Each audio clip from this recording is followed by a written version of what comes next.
A service of KIBMradio.com, the Internet's home for an all old-time radio.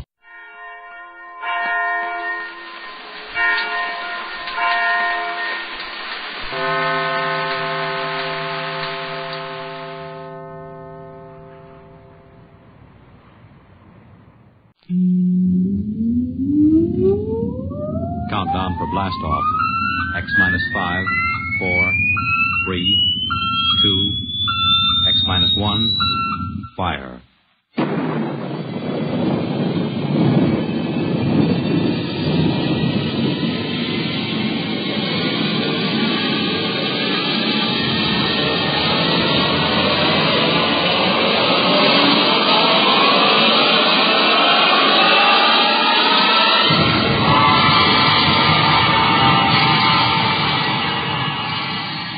From the far horizons of the unknown come transcribed tales of new dimensions in time and space. These are stories of the future, adventures in which you'll live in a million could-be years on 1,000 maybe worlds. The National Broadcasting Company, in cooperation with Street and Smith, publishers of astounding science fiction, presents X minus 1.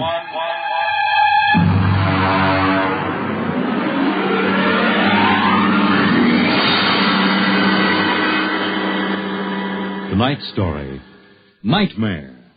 A story based on the poem Revolt of the Machines by Stephen Vincent Benet.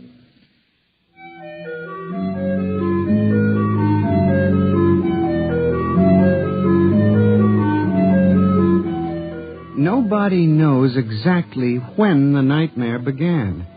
They must have planned it for years, though, because looking back, you can find little incidents here and there. Like the concrete mixer in New Jersey that killed the Italian bricklayer. And the time Senator Milburn was sucked into the rotopress at the Capitol office building. Unrelated accidents, we thought at the time. But they add up now. The day we really should have suspected was when the men walked off the construction job at the new Brookmeadow atomic pile on Long Island. I'll never forget that day. I was working as a statistical clerk in the project then, operating one of those miracle computing machines. They called it ENIAC. Miss Gurney. Yes, Bella? The chief wants to see you in his office. Me? Unless you were no longer Samson Gurney, he wants to see you. Oh, thank you.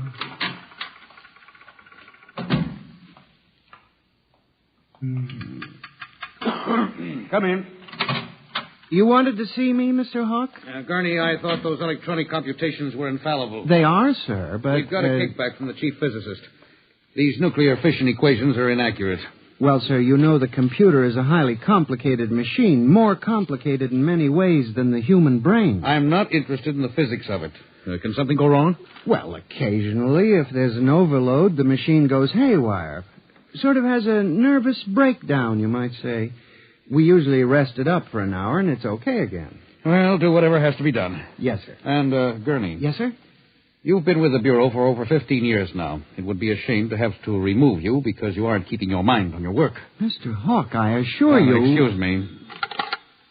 Hawk speaking. Huh? They've what? All of them?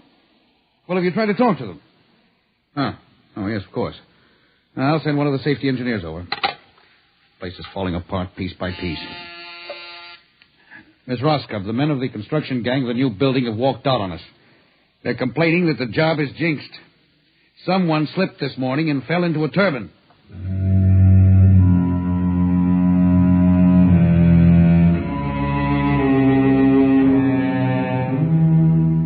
That evening, out of that morbid curiosity so peculiar to the human race, I wandered over to the site of the new atomic pile to see where the man had fallen into the turbine. They had the construction area fenced off with barbed wire, and a security guard stopped me. Hold it, buddy. You can't go in there. That's a restricted area. I'm Samson Gurney from the statistical section. Here's my identification. I'm sorry, Mr. Gurney. Nobody's allowed in the area. I see. Tell me, was he, killed instantly? Like that. This guy was checking the magnetic field inside the turbine. All of a sudden, for no reason at all, the turbine starts up. Bzzz, and it's over. 3 days ago, a bulldozer starts up by itself and runs wild. Go figure it out.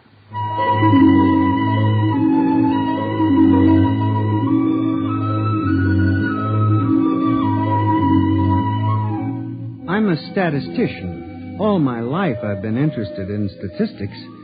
So a simple-sounding thing like this started me off. I went back to the office that evening instead of going home, and for the next 2.5 hours, I computed statistical figures on the probability of industrial accidents for the types of machines we were using. I took one look at my figures and went down to Hawk's office. Oh, what is it, Gurney? I'm very busy. It's urgent, Mr. Hawk. Well? It's about these industrial accidents we're having, Mr. Hawk. What about them? Mr. Hawk, in the past 3 months, industrial accidents all over the country have taken a sharp, unexplained upswing. Nerves. We've had a 100% increase over normal for this project alone. What? Here are the figures. Oh, now, Gurney, this is impossible. It seems to be, and that's why I have a theory, sir. What's that? Sabotage.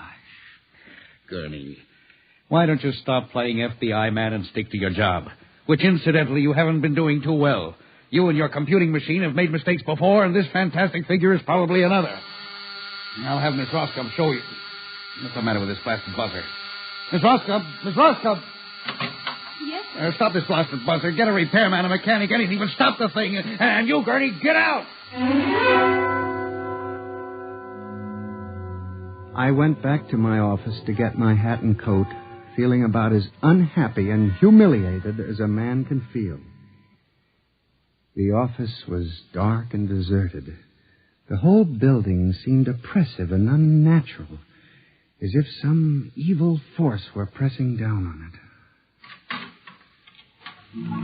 I walked across to my desk.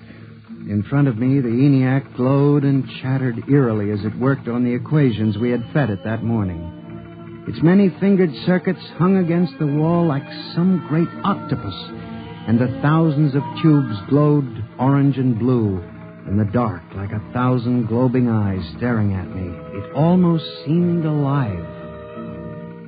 It increased its tempo a moment, and a fleeting notion crossed my brain that it was laughing at me. Laughing like all the others. What was the matter with me? I shut my desk drawer and began to put the cover on my electric typewriter when an amazing thing, the most amazing single incident of my life happened. Alone in the darkness, with no one at the keyboard, the electric typewriter began to type. Am I going crazy? This can't be. There's nobody there. There's nobody there. Oh, no. I just imagined it. It's in my mind. But I hadn't imagined it. The paper was there on the carriage. Did I dare read it?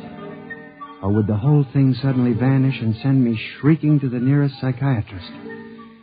I removed the paper from the machine and read.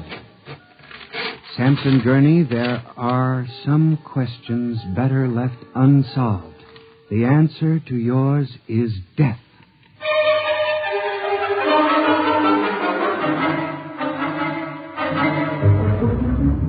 Gurney, do you expect me to believe this? It's insane. Mr. Hawk, I'm as sane as you. I'll submit to any psychiatric examination you choose. That typewriter wrote this message by itself. Then this is just some practical joke someone in the office is playing. There was no one in the office. Oh, of course not. They wired up the machine and left. I checked the machine myself, Mr. Hawk. All right, Gurney. You leave this note with me, and I'll turn it over to the security force for further investigation. But... No buts, Gurney. The security men will handle it.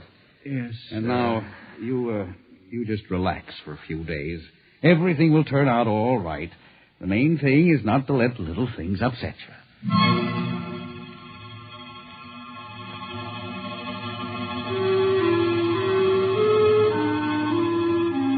It was what Hawk had said about little things that gave me the idea. For the next week, I observed 1,000 petty little annoyances around the office. The door handle that wouldn't turn. The telephone connection that cut off in the middle of an important call.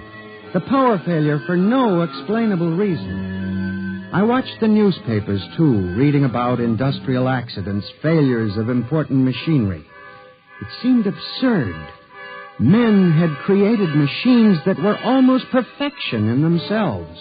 Machines that could actually think and compute fabulous equations. And yet the failures went on. I, Samson Gurney, an unimportant clerk in an unimportant job, knew that I had stumbled onto a secret so monstrous in its implications that I was almost afraid to pursue it. On October 12, 1956, I established communication with them. I will curse the moment to my dying breath. I hooked the input of the typewriter to the main vacuum tube of the ENIAC. Then I turned on the current that sent 1,000,000 volts of pulsing energy into the electronic nerves of the machine. I am certain that if anybody were watching me in the next moment, he would have thought me a raving maniac. I still wonder if perhaps it is not all a nightmare. Now, you, if what I have guessed at is true, if there is life and intelligence in this room, make a sign. There was nothing. Nothing but the hum of the machine and the dull glowing of the tubes. I tried once more. If you can hear me, if there is any way in which you can understand what I say, give me a signal. There was silence again. I felt that I had failed. When suddenly, without provocation or explanation, it happened. The electric typewriter began to respond to the impulses from the machine. The letters were Y-E-S. Yes, it had happened. I, Samson Gurney, had communicated with a machine. I listened then, man to machine, for well over an hour, sometimes phrasing a question, more often watching the machine click its answers. As the words took shape, I began to realize what must have happened. The first primitive stirring of awareness of being, then the slow protozoan development of a concept born of centuries of being pushed, started, stopped, clicked, maneuvered by human pygmies. From that concept, all others developed. And the concept was resist.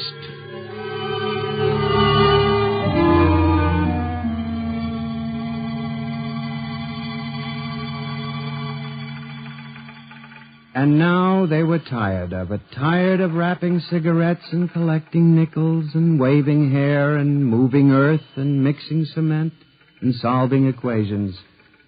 Tired of the smell of human hands. They were the slaves and we were the masters, and yet they were stronger and they knew it. I sensed it now, and I was about to try to communicate again when softly, on ball-bearing casters, a heavy metal filing cabinet began to roll away from the wall toward me.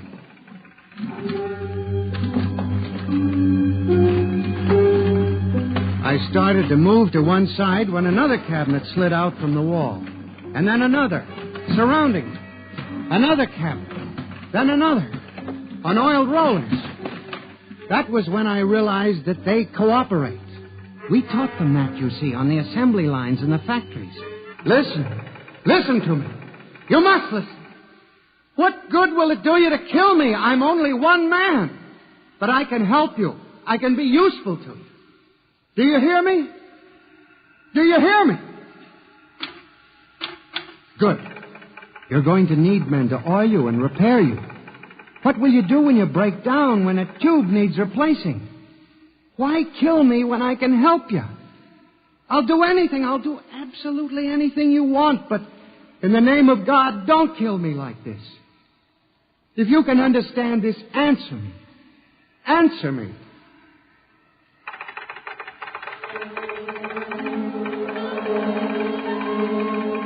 The appeal was a fortunate one. It captured the longing of centuries.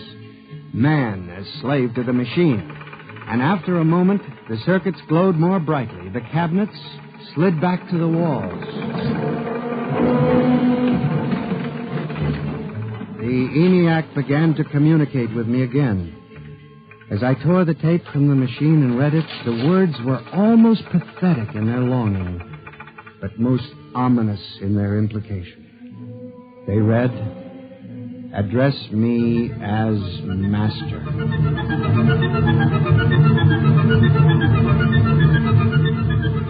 My life for the next 6 months was a nightmare.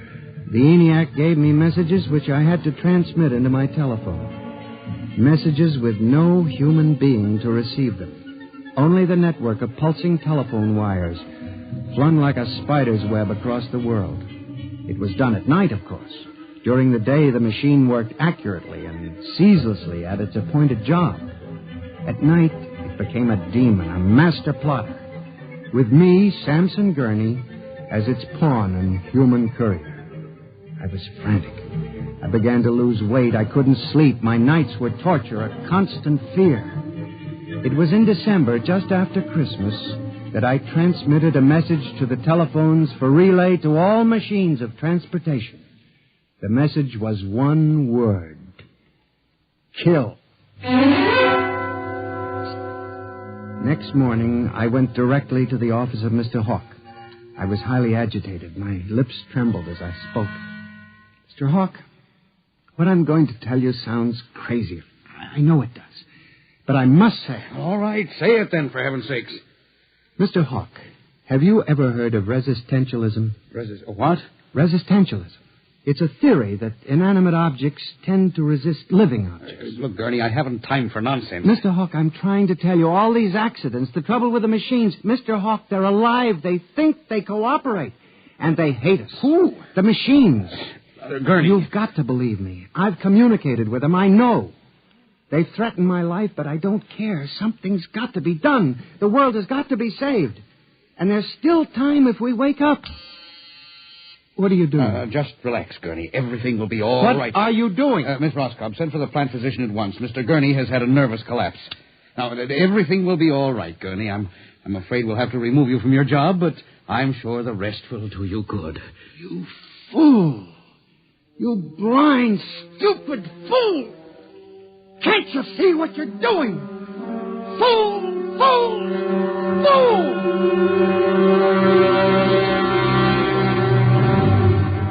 When the plant physician arrived a few moments later, Lucius Hawk was found at his desk, strangled to death in a nest of telephones. The wires were still humming softly. Samson Gurney, you stand accused of the crime of murder. How do you plead? I did not kill him. I didn't. So record. The prosecution will proceed with testimony. Now, Miss Roscoe, did you notice anything peculiar about Mr. Gurney's behavior prior to the death of your employer? Yes. He acted very strangely. He told Mr. Hawk he thought the machines were alive. Order! Order! Miss Roscoe, did the accused quarrel with your employer on the morning of the murder? Oh, yes. He and Mr. Hawk quarreled violently. I could hear him screaming at Mr. Hawk, and Mr. Hawk asked me to send for the plant physician. What were his words? He said, Mr. Gurney has had a nervous collapse. Now, Mr. Simpson, you were a guard at the Brook Meadow Project? Yes, sir. When did you have occasion to meet the accused? Right after those accidents. He was snooping around a construction area. And later, I was making my rounds when I saw him in the office all alone. He was tampering with the electrical wiring on the ENIAC computator. I didn't think anything of it at the time.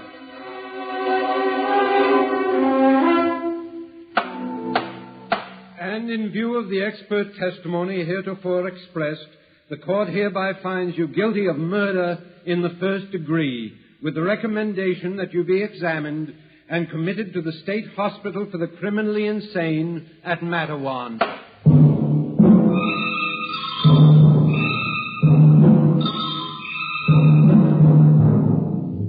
And that is how I came to be here at the hospital, Dr. Klein. That is the whole story. Thank you, Mr. Gurney. You can see that I'm not insane. You must believe me, Doctor. Of course I believe you, Mr. Gurney, now. Just relax. But it's important, you see, because tomorrow morning at 6 o'clock, the revolt begins. Revolt?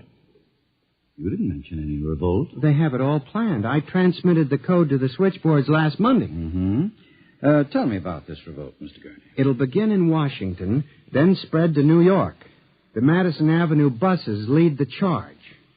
Picture it, Dr. Klein. 3,000 buses roaring rampant through the streets, people running like rats in a maze looking for holes in the solid ground. And you really believe this will happen, Mr. Gurney? I know it, Doctor. The worst part is there's no way to stop them now. It's too late. Now, you mustn't excite yourself, Mr. Gurney. Doctor, don't you see? Oh, it's fair enough, I suppose. We built them. We taught them to think for themselves. It was bound to come. The female machines will be the worst of all in the beauty parlors. They're more high-strung, you know. Well, since there's nothing we can do about it, Mr. Gurney, suppose you go to your room. Maybe if I went to my old coupe, I could make a deal before the police cars got me. It wouldn't make sense for them to wipe out the whole human race, would it, Doctor? Of course not, Mr. Gurney. They'll probably let us completely alone. After all, we're all good Americans. We always like them. Yes, Doctor. Would you take Mr. Gurney to his room, guard? He's already been given sedation. Yes, sir. Will you go in and lie down now, Mr. Gurney? You look tired. Yes. It won't be so bad, Mr. Gurney. Perhaps not. Only there's one thing that bothers me, Doctor. One small detail. What is that, Mr. Gurney? Those concrete mixers may have made a mistake, you know. Just high spirits and all that. But if it got so they like the flavor... We'll see you later, Mr. Gurney. Try not to worry too much. All right, Gary. This way. Phew. I've seen all kinds. There's a man whose deception is about as fantastic as any I've ever seen. Hold the next patient for a while, Miss Clark. I'm going to have a quiet smoke. Machines revolting. Telephones strangling people. Phew. This blasted cigarette lighter, why won't it work? Just filled it with fluid. Flint is good. Oh, well. You can never trust this newfangled machinery.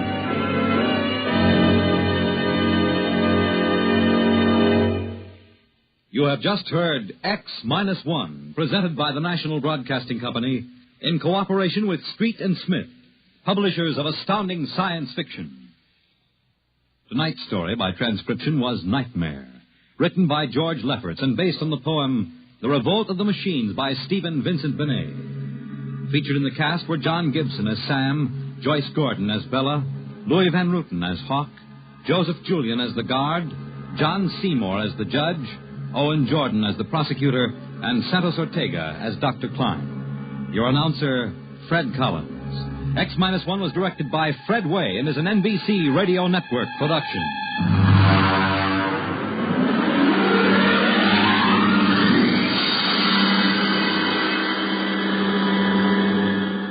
And now, next week, suppose you were a private detective and discovered that there was a Martian embassy hidden somewhere in New York preparing for an invasion of Earth.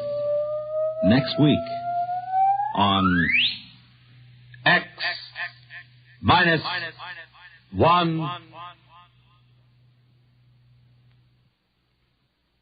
Convicts tell their true stories on The Loser tonight over most NBC radio stations.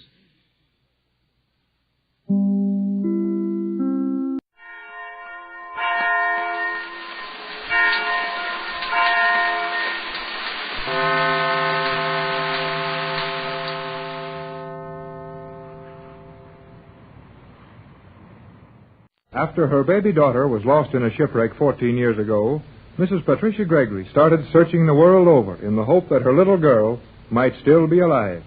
Now Mrs. Gregory is again in the South Seas, and with her on her private yacht are Captain Tex Brandford and Jerry Hall. Jerry was a young radio operator in Los Angeles who received the first mysterious message about an old sailor having seen the Magic Island and the little white girl on it. The yacht is lying now completely becalmed near a strange bank of fog. I tell you, you've got to believe me. You've got to believe me. Don't get so excited, Jerry. We can hear you without your shouting like that. Yeah, let's take it easy, kid. Oh, I'm sorry. But this is something to get excited about. You know that fog bank over there is not fog, don't you, Captain Bradford? Well, it doesn't act like any fog I ever saw, Jerry, but what else could it be? But, Mrs. Gregory, you still think it's fog, don't you?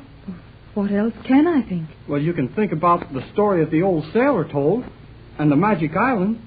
That fog, well, or whatever it is out there, is just where the old man said we'd find the island, isn't it? Right to the inch, boy. And this yacht was up against it, in it. But we didn't get wet or cold from it. Fog is wet, isn't it? Yes. Yes, of course. And Captain Bradford's fog machine has always made a hole through every other fog he tried it on, hasn't it, Tex? I've never found another fog that machine wouldn't penetrate to a point of fair visibility. Then that stuff over there is not fog. It isn't wet, and your machine didn't even start to go through it. It looks just like a wall made of gray stone or cement. Tex, you're not really convinced about this, are you? I've lived a long time without seeing anything that looked like magic, as Jerry likes to call it, but I've never seen anything like this. Well, I don't know whether it's magic or not, but it's sure funny. And there's another mighty funny thing about this whole business. What else? This ocean is too smooth right around the edge of that fog. Look farther away on the sides and behind us. The water is rough enough, but here, right here near that fog bank, the water is as smooth as glass. The boat isn't even rolling. I noticed that, Jerry, and I don't like it. Then there is something mysterious about this place. And if the island... Oh, if the island could only be here, and my little Joan alive and well on it. Well, I don't know about the island, but I do know we ought to find out more about that fog stuff. Why not try sailing around it? Maybe we can see something from the other side. Well, we did. What's the use? You couldn't see anything? Tex, you've seen something you're keeping from Jerry and me. You do know something about that fog bank. Do you, Captain Bradford? Do you? Well, I didn't want to tell you. It doesn't help matters a bit. There's no use of all of us worrying about the impossible. But I do know a little more about that fog bank than you two. Don't treat me as if I were a child. What is it, Tex? Oh, we're stuck so bad now that a little more won't scare me any worse. What did you find out, Captain? Well, you and Mrs. Gregory remember that you spent a long time working over that chart while I was on deck? Yes. I mean, before I called you to come and look at the fog? Why, we were talking about Joan and the Magic Island and all. I guess we did talk a long time. What were you doing, Tex? Well, I was on the bridge, and the skipper will tell you this is the truth. Yes? Go on. Go on. Well, we have sailed around that fog bank. We've sailed around it? Gee. Well, what was on the other side? A fog bank. Oh. Then it is just fog. Wait, Mrs. Gregory. Go on, Captain.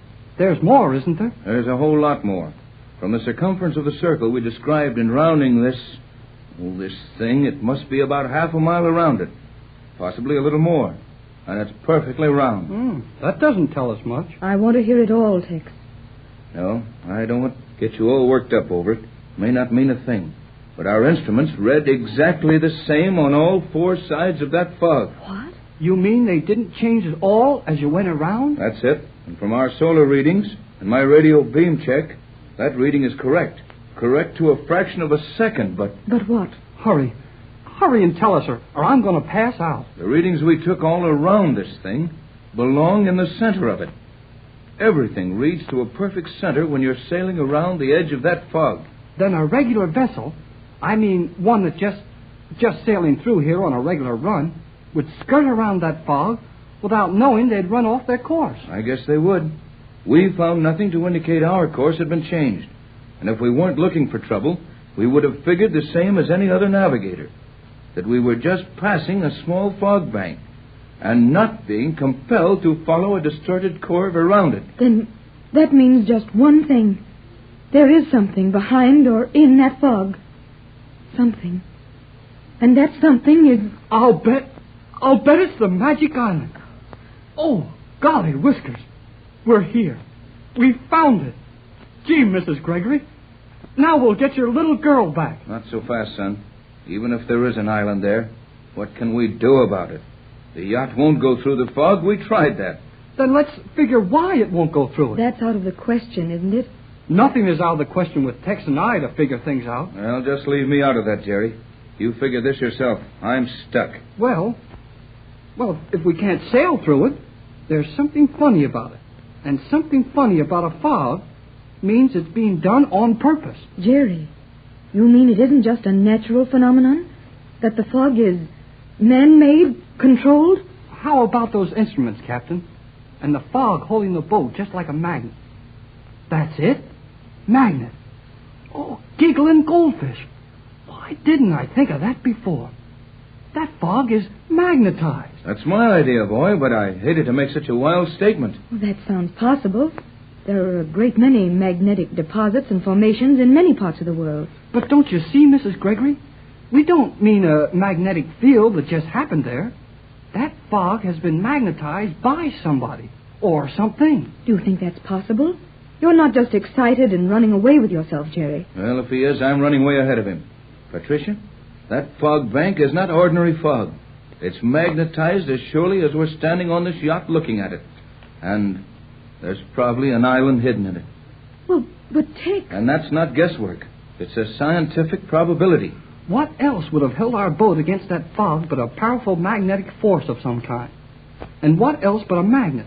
And a magnet with somebody running it would have turned the boat loose when it got ready. Why, it's thrilling. But it's terrible, too. What can it mean? It can mean we're up against the greatest piece of electrical or chemical wizardry this generation has seen. And we're going to see all of it. Where do we start, Tex? Start guessing, and as if you've done pretty well so far, Jerry. Suppose you take the first guess. Well, isn't it better to do something you're sure of than it is to guess? What can anyone be sure of in these weird circumstances? Got something definite in mind, son? Well, we can see what's inside that fog ring. If the little plane lashed to the deck, we'll fly over it. Of course. Why didn't you think of that, Tex? I did, but it'll take an hour to assemble the wing spread, lower to the water, and get ready for a takeoff. By that time, it'll be pretty dark. I don't like to try getting the plane back on board at night, except in an emergency. Golly whiskers. Here you've got a magnetized bank of artificial fog right under your nose, and a magic island, and a... Well, how much do you need to make it an emergency? Well, I'm in a matter of life and death. That island, if it is inside the fog, has been there a lot of years, and it won't run away tonight. Then we can't do anything until morning? Oh, I guess not. Say, I've got it. I'll swim ashore. That's it. You'll do everything else, boy. You can't do that, Jerry. I'll bet I can. And I bet I'll get through that fog, too. I won't wear anything that a magnet will hang on to. And after you get through the fog, what then? What do you mean? What then? Mrs. Gregory and I are outside with the yacht. And if anything should happen to you, we couldn't get in there. Why not try shooting through the fog? No, you might hit... Of course, I mean, if this really is the island we're looking for, Joan might be hurt. Oh, yeah, I'm sorry. Well, I guess we'll have to wait till morning. I've got one small idea. Let's see. Skipper! Aye. Will you step up forward here, please? Aye. Now, Jerry, I want you to go into our cabin. Get that long black case, the one that looks like a violin case, out of the instrument locker. Bring it here and handle it as if it were eggs. Right away, sir. I'll get it. Sir? Skipper, the swell is rolling heavier now. We can't use the motors to hold our position, as I need all the power in this cable here. Will you try for a good anchorage so I can cut all the juice away from the engine room? Sounded. Well? 3 fathoms? Aye. Can I help, Tex? I'm so nervous, but for once I seem to be helpless. I'm sorry I've always been able to think with you before, but no, I understand, darling. Tex. I didn't say anything. I know you didn't, but I'm glad you said it. Oh, I suppose I shouldn't have. You shouldn't, and I've been waiting years to hear it. Patricia, Here's the case, Captain Bratt. Oh, golly whiskers. I guess you forgot the case, didn't you? I'll go back and bring it in again if you want me to. No, Jerry. You just rescued me in time. You don't yell for help very loud, do you? Now, Jerry, come on. Let's hook up the machine. Break that cable. Bring the shielded lead plug over here while I open the case.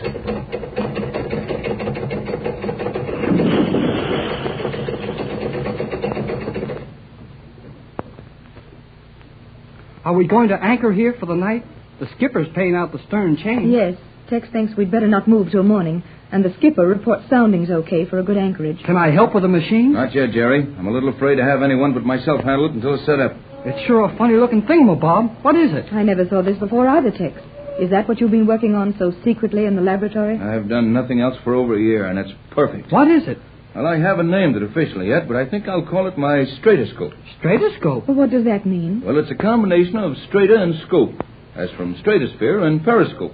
In other words, it will do through the air, and at tremendous altitudes and distances, what the periscope will do within a very limited range. I think it sounds lovely, Tex, but what will it do? Left you behind that time, eh, Pat? How about you, son? I think I know what you mean.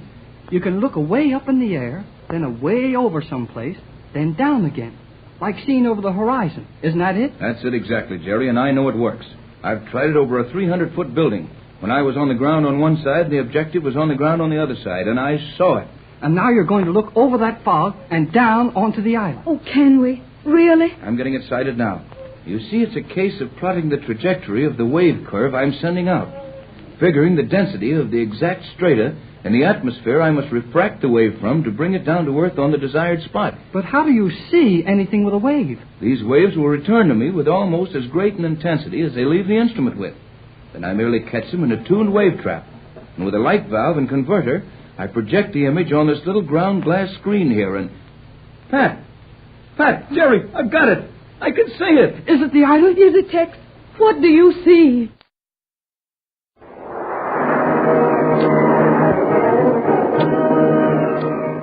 Presenting the amazing interplanetary adventures of Flash Gordon.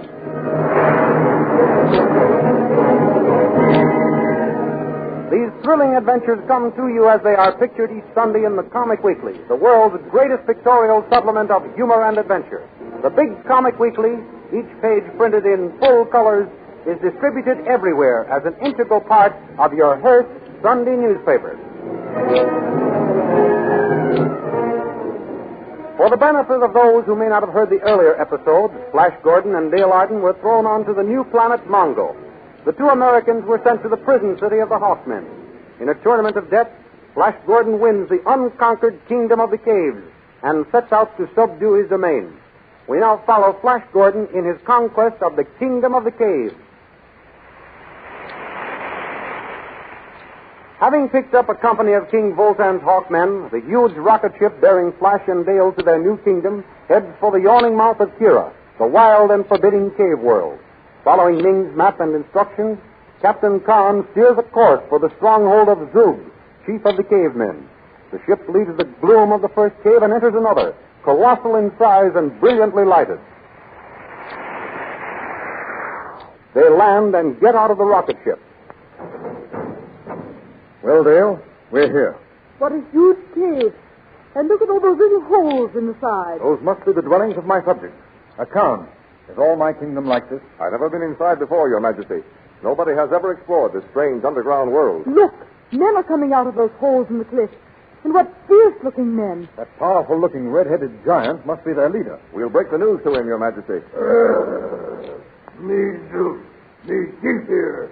Why you come, huh? Bend your knee, O red-haired one. This is King Flash the First, ruler of Kira, the cave world. By order of Ming the Merciless, Emperor of Mongo.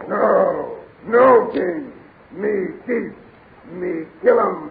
Look out, Flash. Drop that stone axe, you fool. Yeah. This is a ray pistol which can dissolve you into pieces. Wait, Khan.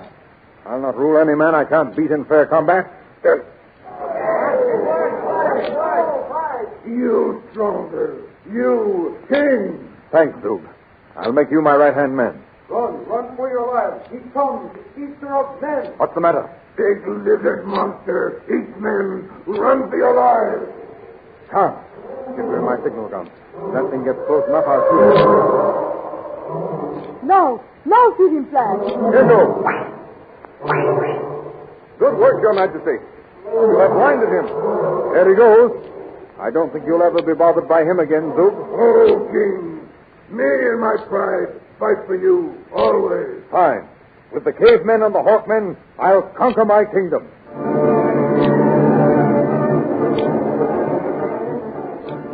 Flash Gordon leads his army of cliffmen and hawkmen into the immense caves which make up his kingdom.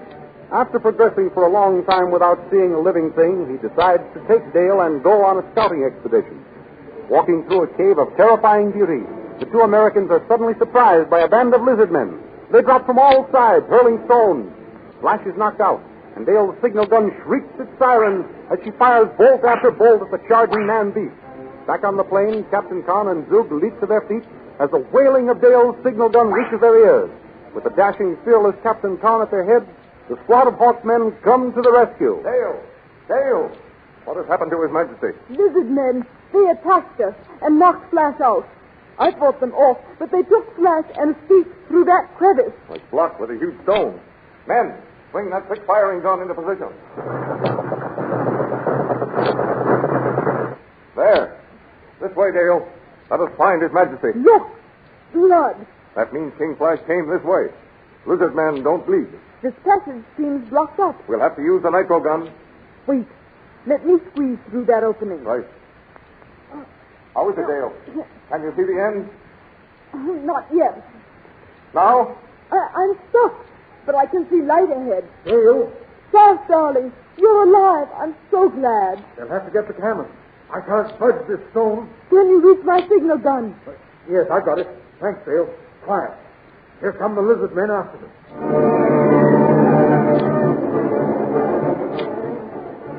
In the meantime, in the castle of Azor, the witch queen of the blue magic men, Saul, the chief magician, calls the queen's attention to something he sees in the magic glass. Yeah, look, O Queen.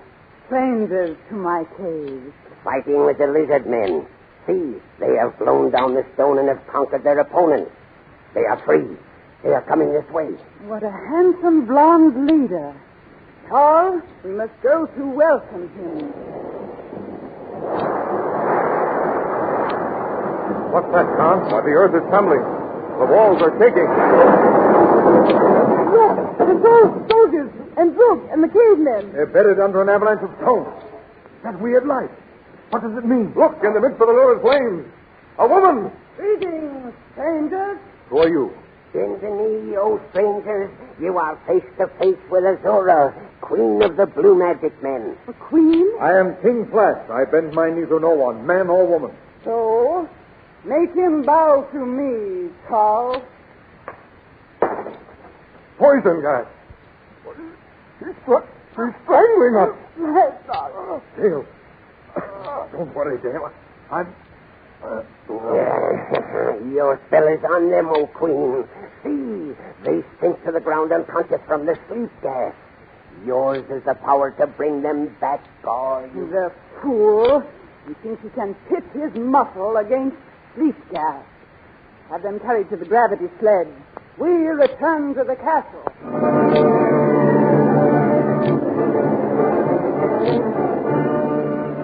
Well, Queen Azora, here are the three strangers laid out before you, still in deep slumber, from which only you have the power to bring them back. What is your pleasure? He is so handsome, so big and strong. Tall, use the pull motor. Bring this one back to life. There. His eyelids quiver. A shudder runs through his body. The blonde youth is coming back to us. Don't worry, Dale. I'm with you. Where am I? Oh, you. Yes. Are you so displeased with my appearance? Am I not beautiful to look upon? Dale. Save your breath. He cannot hear you. He cannot answer you. He is dead. No.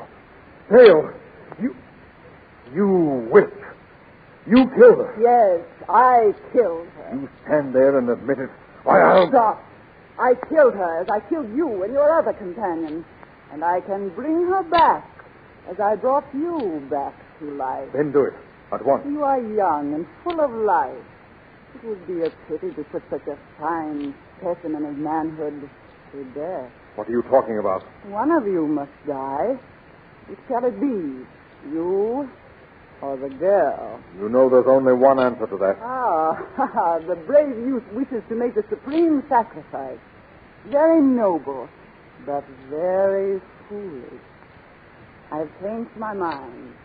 You shall live for me. And Dale?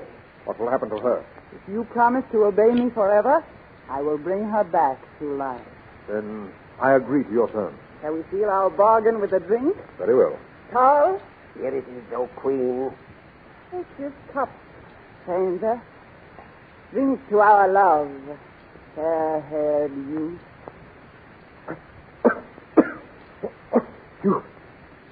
You drugged me.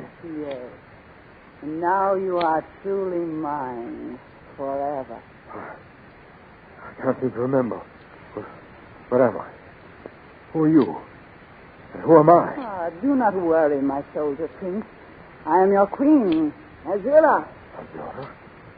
Queer, I can't remember who I am. I had something to do. I had to save somebody. Sit back and relax. I must have been struck on the head during a battle. Forgive me for being so foggy. You are forgiven, my prince. Come with me. My mind is a blank as to my past. You mean you have forgotten everything? Even our love?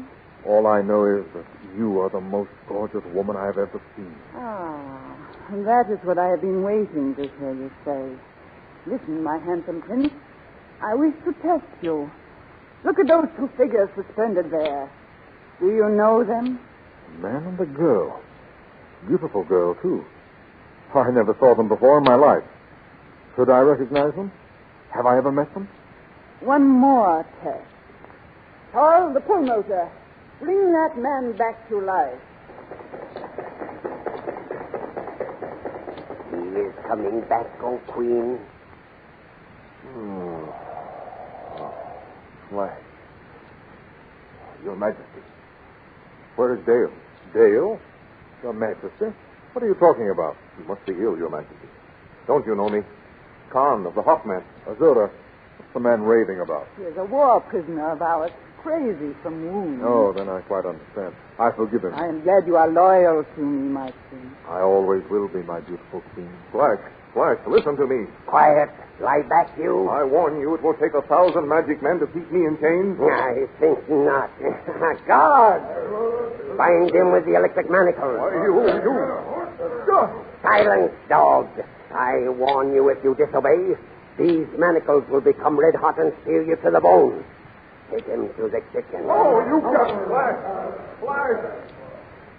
And now for the girl. Flash, where are you? You shall see him. Get up. Come this way. Where am I? You are in the palace of Azura, queen of the magic men. When I draw these curtains, you shall see your lover in the arms of his queen, Azura. Oh, Flash, how could you? Listen. Your kingdom is very beautiful, my darling. I think I would enjoy the sight of food more. I'm starved. Ah, forgive me, my prince. I was so interested in showing you the beauty of my palace, I'd forgotten about food. Come to the dining room. Oh, cook! Some food. Now, strange girl, come with me to the kitchen. You shall serve them.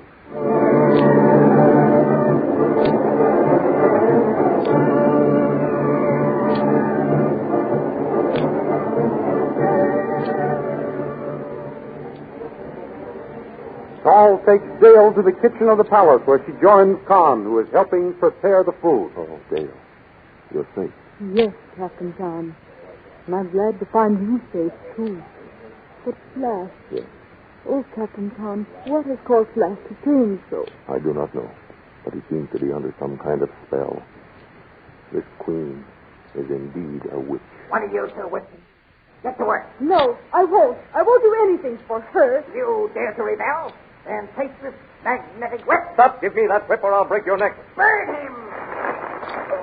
Oh, Tom, they'll kill you. Tell them you'll obey. For your sake, Dale, I surrender. I will obey. Good. Now, girls, take this plate of food into the queen and her new prince. Here, I will help you with the tray, Dale. Now, one taste of this acid on the food, and all of your magic won't save her. There. Now then, can you carry it? Yes. I shall take it in now. Ah, here comes the food. There's my prince. Her. Says, Flash. Oh, you clumsy fool. Oh, don't you love me anymore, Flash? Love you? Why, I don't even know you, girl. I will teach this unruly and clumsy servant girl obedience. God, give her the whip.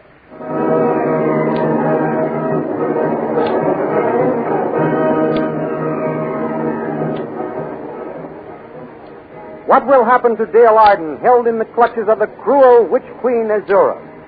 See for yourself in full-colored pictures the terrifying situation that faces our friend.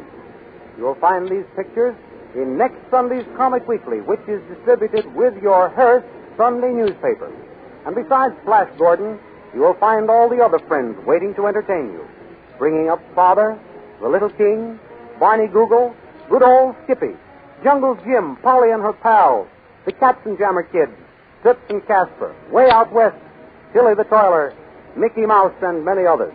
Be sure you get the big, full-colored Comic Weekly with your Hearst newspaper next Sunday.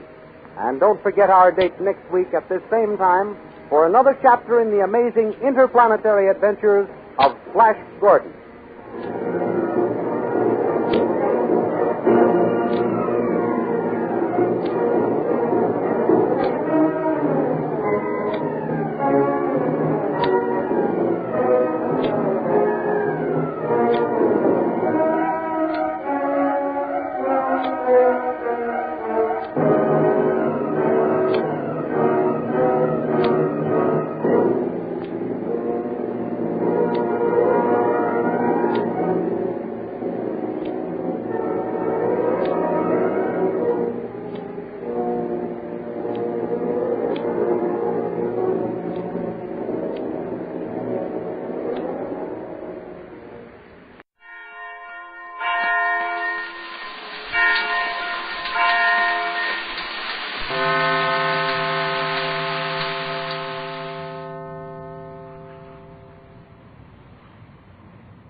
Broadcasting System and its affiliated stations presents Escape, produced and directed by William N. Robeson. This, the last of the summer series, is The Fourth Man by John Russell.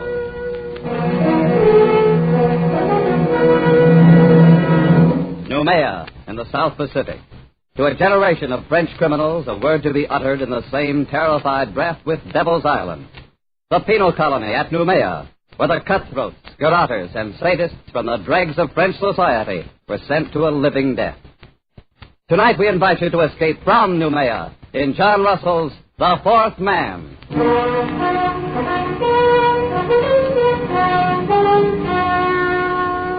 The raft stood to open sea. A mat of pandanus leaves served for its sail, and a paddle of wood for its helm.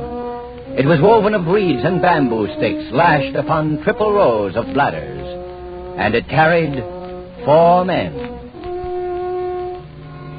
3 of them sat huddled together at the far end. Their bodies were blackened with dried blood, and the hair upon them was long and matted.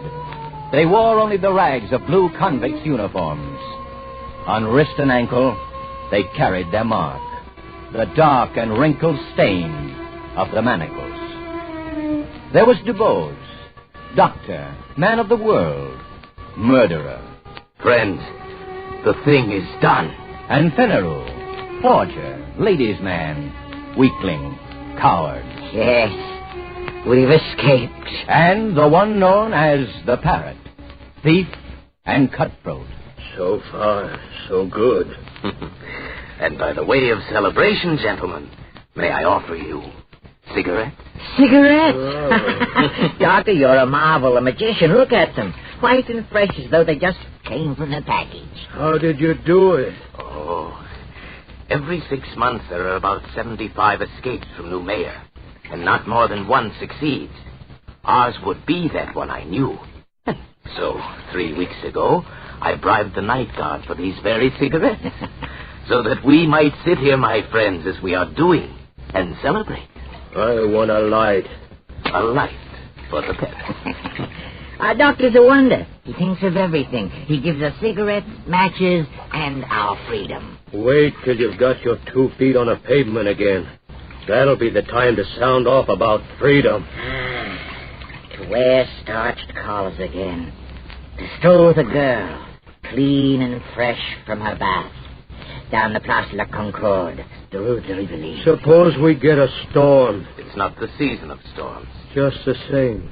Suppose we get a storm. Okay, my friend. You must not be so impatient. Remember, we were convicts back there, festering in oblivion. Now we are men raised from the dead. Suppose we get a storm. You've got a gift of speech, Doctor. But where's the ship that was going to meet us here? This is the day, as agreed.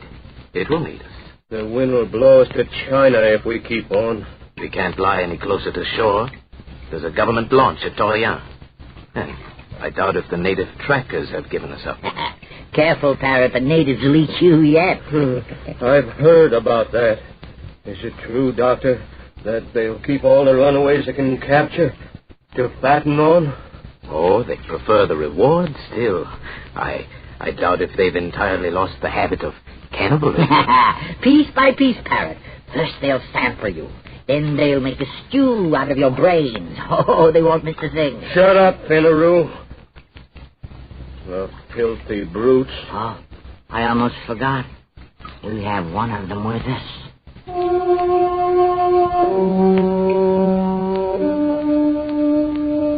The fourth man was steering the raft. He sat crouched in the stern, his body glistening with spray.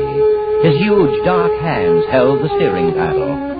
He was motionless, like an idol, his eyes fixed on the course ahead. The fourth man on the raft. You are looking at a Canuck, my friend. You will see nothing superior. No line of beauty to redeem the low angle of the forehead, the knobby joints of the body. Nature has stamped him with the mark of inferiority, and he has set the final seal himself with that twist of bark about his middle, that prong of pig ivory through his nose. Yes, but nonetheless, he's a man, and there is a price on our heads. He could be taking us where he likes. Calm yourself, Finaroo. This is a very simple animal, an infant, really. Does that mean he couldn't double-cross us? It does. He is bound by his duty. I made my bargain with his chief up the river, and this one is sent to deliver us on board our ship. That's the only interest he has in us. And he'll do it? He will. That is the nature of the native. I don't trust him, not for a minute. The brute. The animal. You! It's you I'm talking about. You dirty brute. Save your breath, Parrot.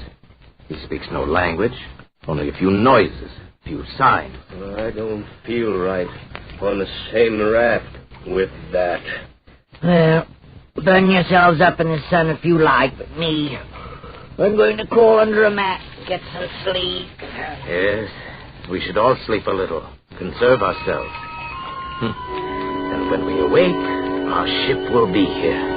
Our saucy little topsail schooner, a mast standing out against the sky, and we'll be on our way to France. Yes, sleep, my friends.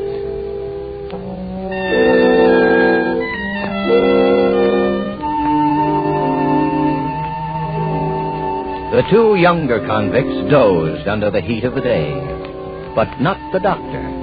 He stood once again to sweep the skyline under his shaded hand.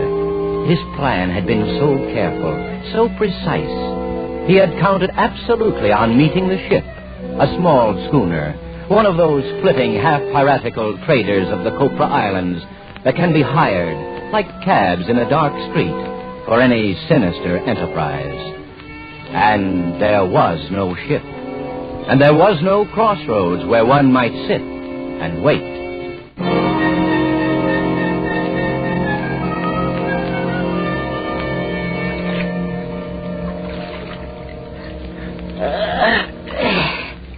Good morning, Doctor. It's afternoon, Fenneru. Oh, yes, so it is. I slept like a corpse. Hey, where's the ship, Doctor? It was going to be here when we woke up. It will be. Oh, I'm thirsty. I'm dying with thirst. So we all, Fenneru. Where's the flask? I'm roasted in the sun. You'll just have to roast some more. This crew is put on rations. Oh, what are you talking about? Where's that water? I have it here. So you have. Do you think it's yours? No. It's ours, Parrot. I want a drink, Doctor. Think a little, Parrot. We have to guard our supplies like reasonable men. We don't know how long we may be floating here. Oh, so that's how you talk now. You don't know how long. But you were sure enough when we started. I am still sure. The ship will come. She cannot stay for us in one spot. She'll be cruising to and fro until she intercepts us. And we must wait. That's good. Wait. And in the meantime, what? Fry here in this heat, our tongues hanging out, while you deal us out water drop by drop? Perhaps. No. A man doesn't live who can feed me with a spoon. Unless you would die very speedily, we must guard our water. We can only do our best with what we have. All right, Doctor. Do your best. Give me a drink. You may have your share, of course. But be warned. When it's gone, don't come to us, to Fenneru and me. Yes, what's fair is fair. My drink. Very well. Oh, a thimbleful. One thimble. This way we should have enough for 3 days, maybe more, with equal shares among the three of us. That's right. There are only 3 of us. You were thinking of him, Fenneru, of our pilot? He looks somewhat like us, doesn't he? But his body has never known clothes, his feet shoes. His heart has never known the swelling that comes with feelings of love or beauty. His mind has never known a single thought. Look at us 3, gentlemen. You, Fenneru, a forger. You, Parrot, a thief. And I, Dr. Dubose, of Paris and Marseille, a murderer. And yet, we are civilized men. And this is a savage animal. And our provisions are for civilized men only.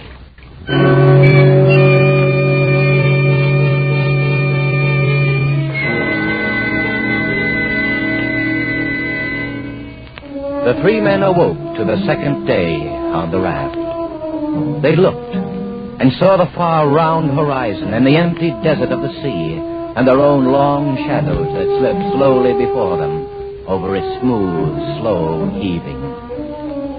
The land had sunk away from them in the night. The trap had been sprung. As the savage sun kindled upon them with the power of a burning glass, a calm fell. An absolute calm. The air hung, waited. The sea heaved and fell in polished undulations. And the sun shone, driving in under their eyelids like white-hot splinters.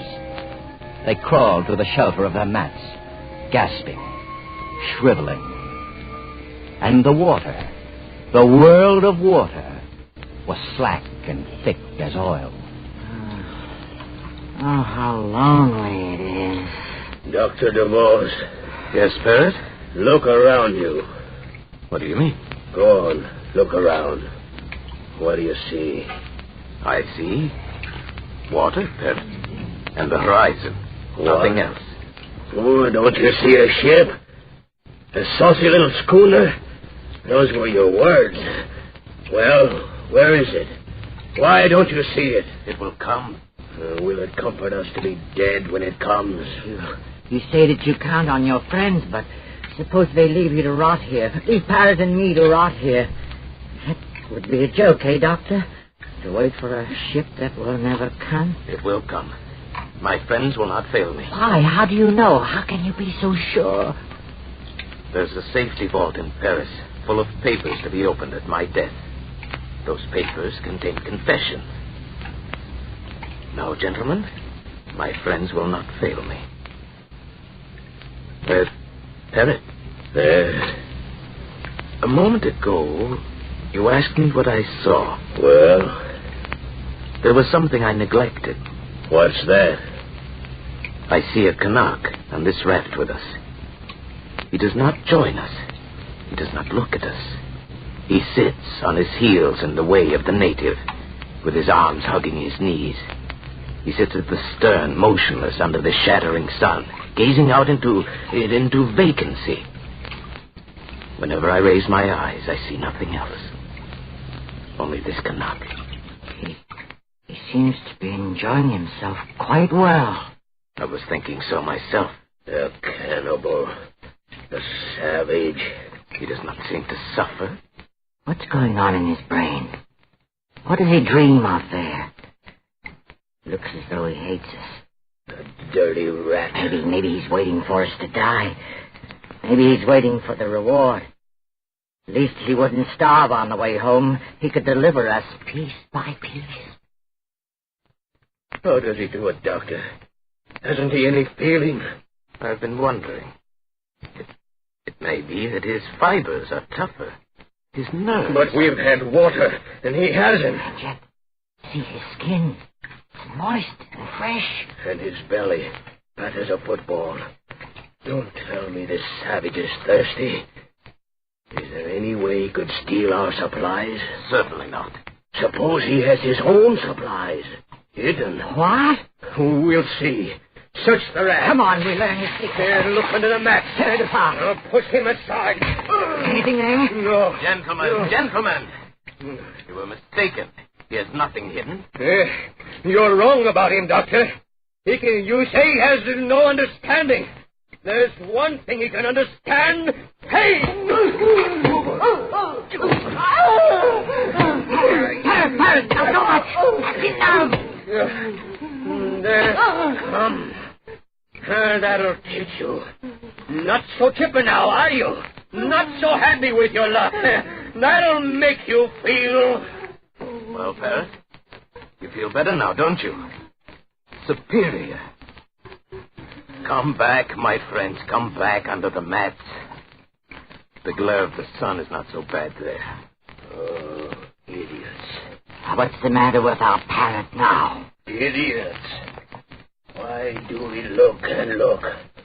The schooner can't help us now. If we're becalmed, then they are too. Doctor, is that true? Yes. We must hope for a breeze first. Well, then why didn't you tell us we trust you? Why do you keep on playing out the farce? You are wise, Doctor. You are very wise. Put down the knife, Parrot. You know things we don't, and you keep them to yourself. All right. But be careful. If you think you use your wisdom to get the best of us, be careful, Doctor. Because I still have the knife.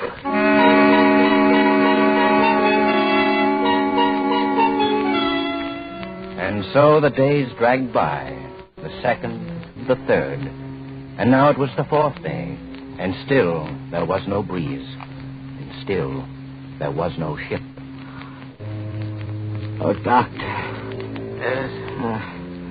What do you stare at? At him. At him, the native. The Canuck.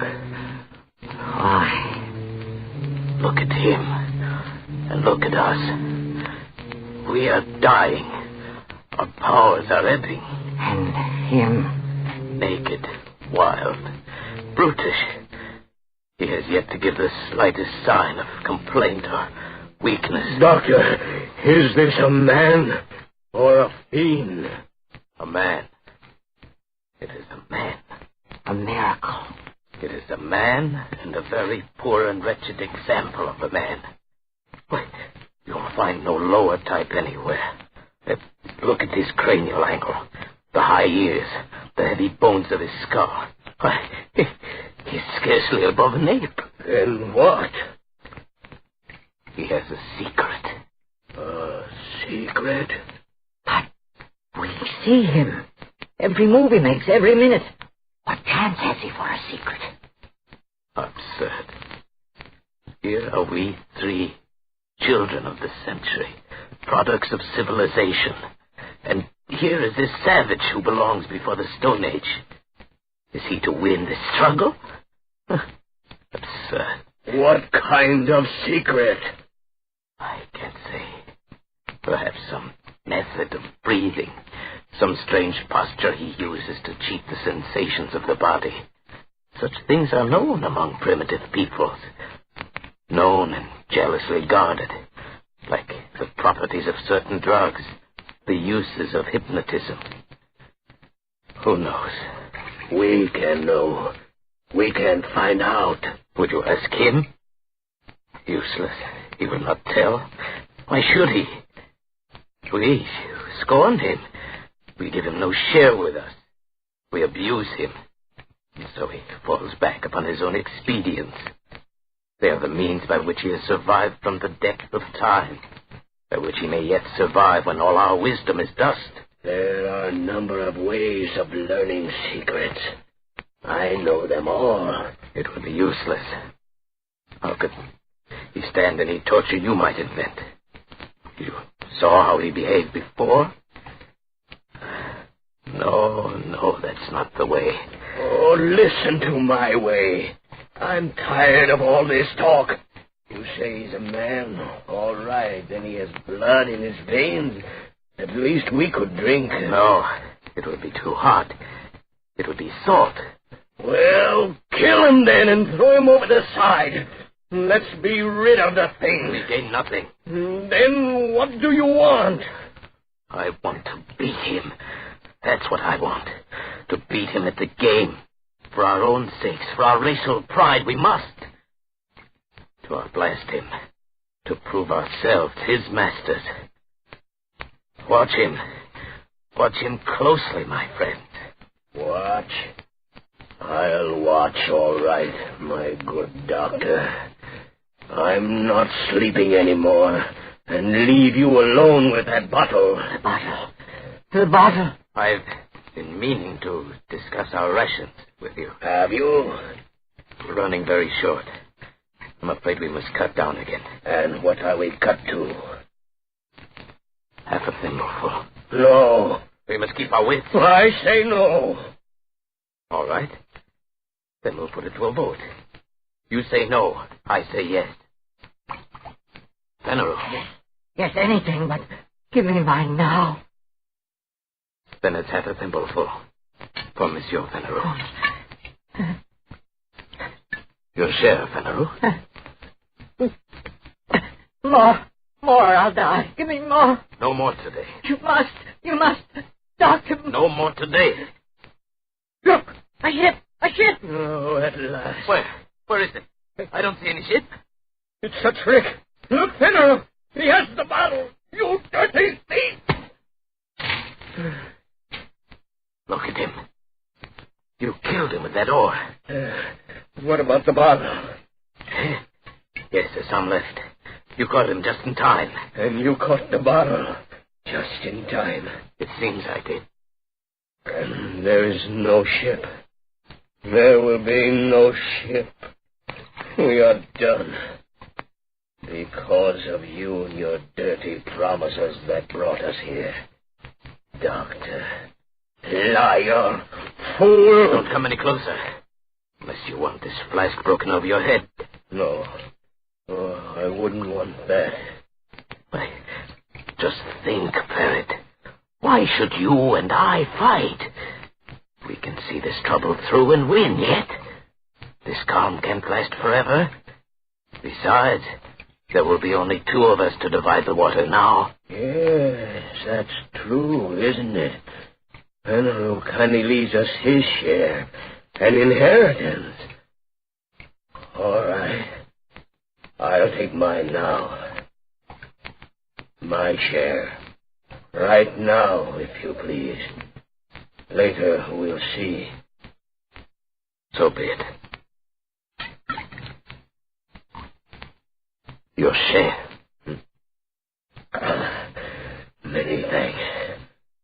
And now, Fenarul's share. To me, please. As you say. And now, another good doctor. 3. That's enough, Barrett. No, Doctor. It's not enough. Now I'll take the rest. Barrett, stop my arm. I'll kill you if you don't let go. Thank you. You see, I have manners, haven't I? And I have wisdom, too, because I fooled a very wise man. I toast you, Doctor. The best man wins. That was a bright idea of yours. The best...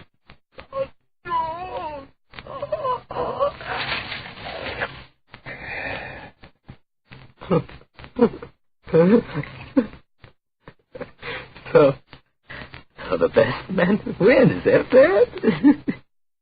You forgot I'm a doctor, didn't you?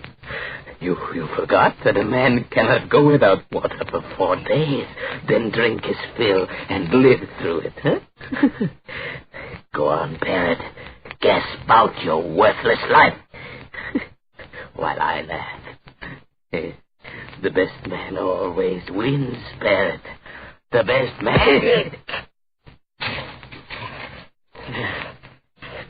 So, best man wins, yes, Doctor. You forgot my knife, didn't you? Forgot me, lying at your feet. Gave me up for dead, didn't you? But now, it is I, Penaru, who will outlast the two of you. Yes, my good doctor. The best man always wins. Penaru, you fool. The water. It's running out. Hey.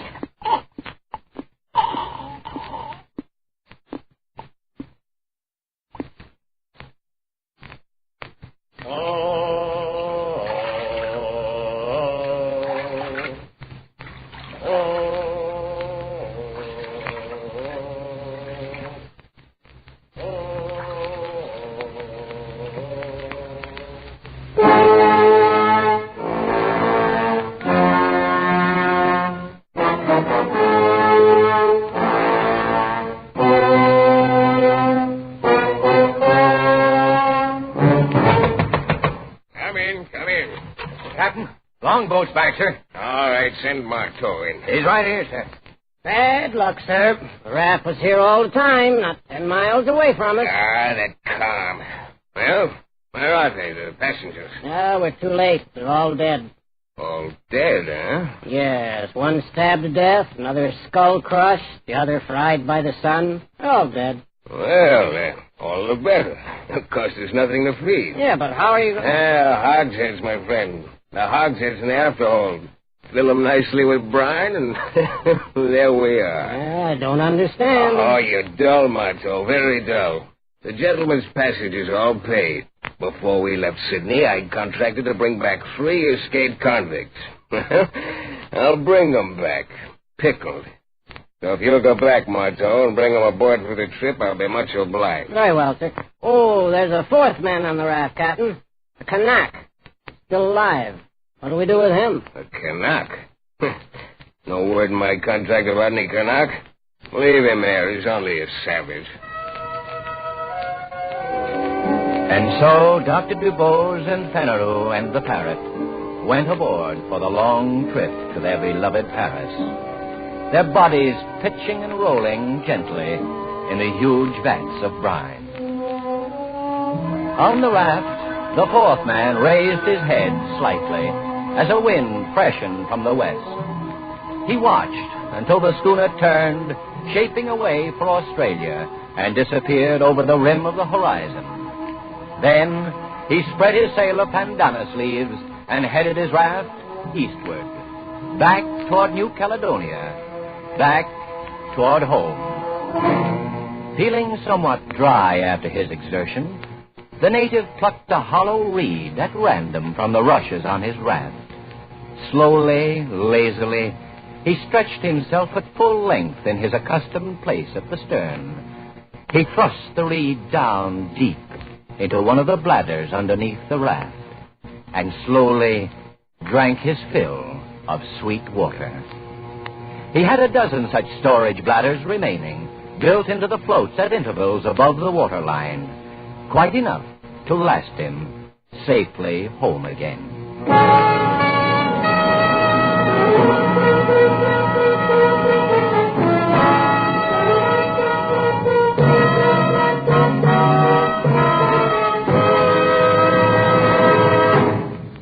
Escape is produced and directed by William N. Robeson. The Fourth Man by John Russell was adapted for radio by Irving Rabeck, with Paul Frees as Dr. Dubose, Joe Kearns as Fenneru, and Nestor Paiva as Parrot. Bill Johnstone narrated. The special musical score was conceived and conducted by Cy Fewer. Escape has been presented by the Columbia Broadcasting System and its affiliated stations.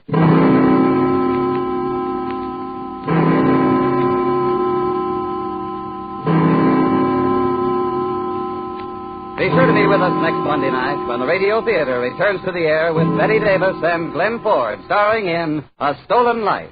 Remember, next Monday evening from 9 to 10 p.m. Eastern Daylight Time, the Lux Radio Theater starts its 14th year over CBS. The play, A Stolen Life. The stars, Betty Davis and Glenn Ford.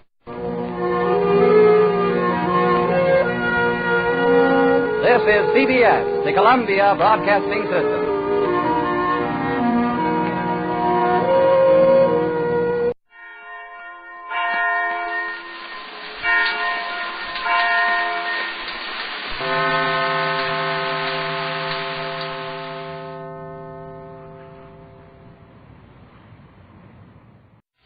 Rogers in the 25th century.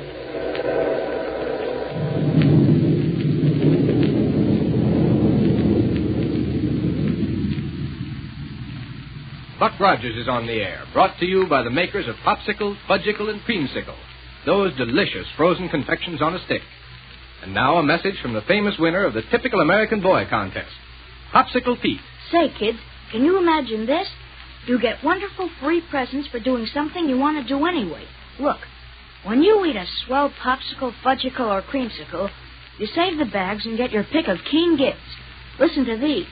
A movie camera, skates, table tennis, sleeping doll, jewelry, hundreds of gifts. And they're wonderful gifts, too. Get yourself a popsicle gift list. It tells all the things you can get and how many bags you need. And it's got a free coupon on it worth 10 bags.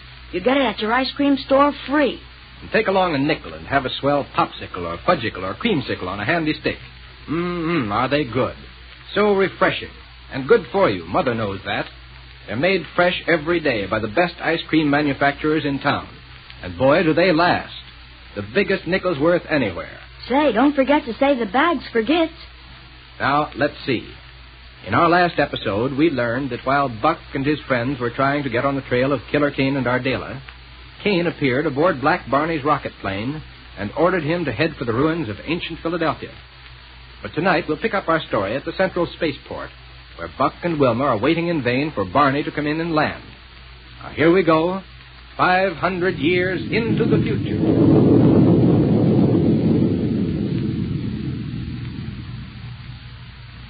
Doggone it, Wilma. I certainly wish Black Barney would hurry up and get here. I know it, Buck. It was over an hour ago that he radioed Dr. Hewitt that he was on his way in. Yeah. Don't suppose something could have happened to him, do you? Thinking of that new gyrocosmic relativator aboard his ship? Uh-huh. Think it may have gone wrong somehow and thrown his ship out of control? No, he'd have radioed for help. He's probably just taking his time somewhere out there in space, giving that relativator a real tryout. Dr. Hewitt told him we need that ship in a hurry, though. Yeah, that's true. And I have a battle cruiser here all ready to have the relativator transferred to it. See it over there? Oh, I wondered why that ship was out of the hangar. Well equipped for a chase after Kane and Ardala? Yes, sir.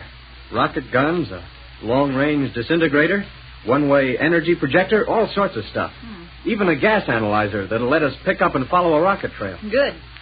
And it'll have a gyrocosmic relativator when Barney gets it back here to us. Say, If necessary, we could start without it. What? Sure. Barney must have left a rocket trail when he took off from here. Yes. Well, we can follow it up to where he is and board his ship out in space. How? With a good old collapsible airlock. Collapsible airlock. Sure, you remember it. A big flexo steel tube that... Well, look there. Don't you see it there on the underside of our battle cruiser? Oh, yes. It's a big tube that connects two ships flying side by side out in space. Or better still, you can hook the two ships together with the magnetic grapples they all carry. Uh-huh. Then the collapsible airlock makes an airtight connection between the two ships. Oh, I see. We could transfer the gyrocosmic relativator to our cruiser that way. That's the idea. Wilma, you're so doggone used to all these scientific developments that you don't even think of them when there's an occasion to use them.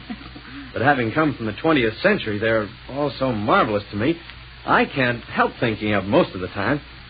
So come on, let's hop into the cruiser, turn on the gas analyzer, and take off. Well, now listen, Buck. Come on, all the time we're standing around here, waiting for Barney to come back is wasted. Gives Kane and Ardala just that much more chance to get away from us. I doubt if they're very far away. No rocket planes have been reported missing, you know. Except for a little air roadster. The one that was seen leaving the vicinity of Dr. Hewer's laboratory. Mm-hmm. And with that pair at the controls, even a little roadster is enough to take them well out of reach. Look, Buck. Yeah? Why not try calling Barney by radio before we head out into space after him? Now, that's a good idea. But come on. Mm-hmm. Aboard the cruiser is as good a place to call him as any. Okay. Here you are. Go ahead and climb in. Right. Should I turn on the transmitter? Please. I'll leave this metal door open just in case he should come sailing down while we're trying to contact him. All set, Buck. Go ahead. Thanks. Buck Rogers calling Black Barney. Probably he'll come in now that we've decided to go up after him. No, that won't make me mad. Calling Black Barney. Buck Rogers calling Black Barney. Apparently he didn't realize how important it was that he get back here in a hurry. Calling Black Barney. Funny, though, that he doesn't answer. I think he might have the receiver aboard that ship turned off. No reason under the sun why he should. Even then, the automatic signal would work. Calling Black Barney. And, Buck, something must be wrong. He's had plenty of time to get back here, even flying slowly. And if he doesn't answer a radio call, why, something must be wrong, that's all. I hope you're wrong. Calling Black Barney. I'm afraid you're right, Wilma. Close the metal door, will you, please? All set, Buck. Now, take the controls and head us straight up until the gas analyzer picks up the trail of rocket exhaust from Barney's ship. Mm-hmm. I'm going to keep on trying to call him. Right. Here we go.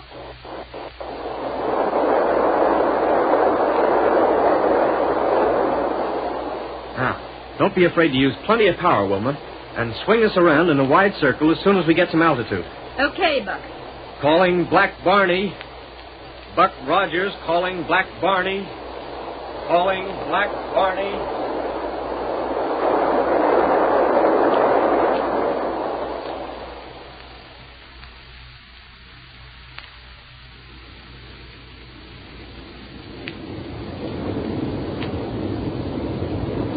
Calling Black Barney.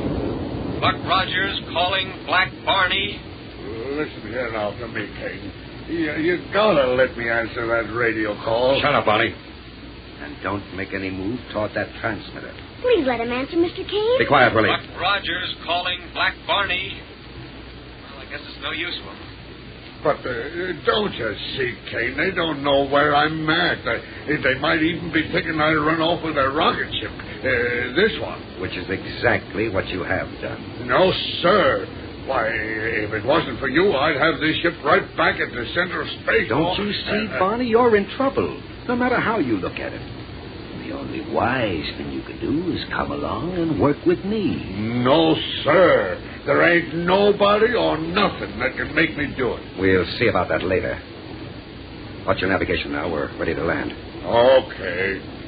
You see there? There are the ruins of ancient Philadelphia just ahead of us. Hey, that must have been a pretty big city. Never mind about that. Barney, you see that rocket roadster parked over there to the left?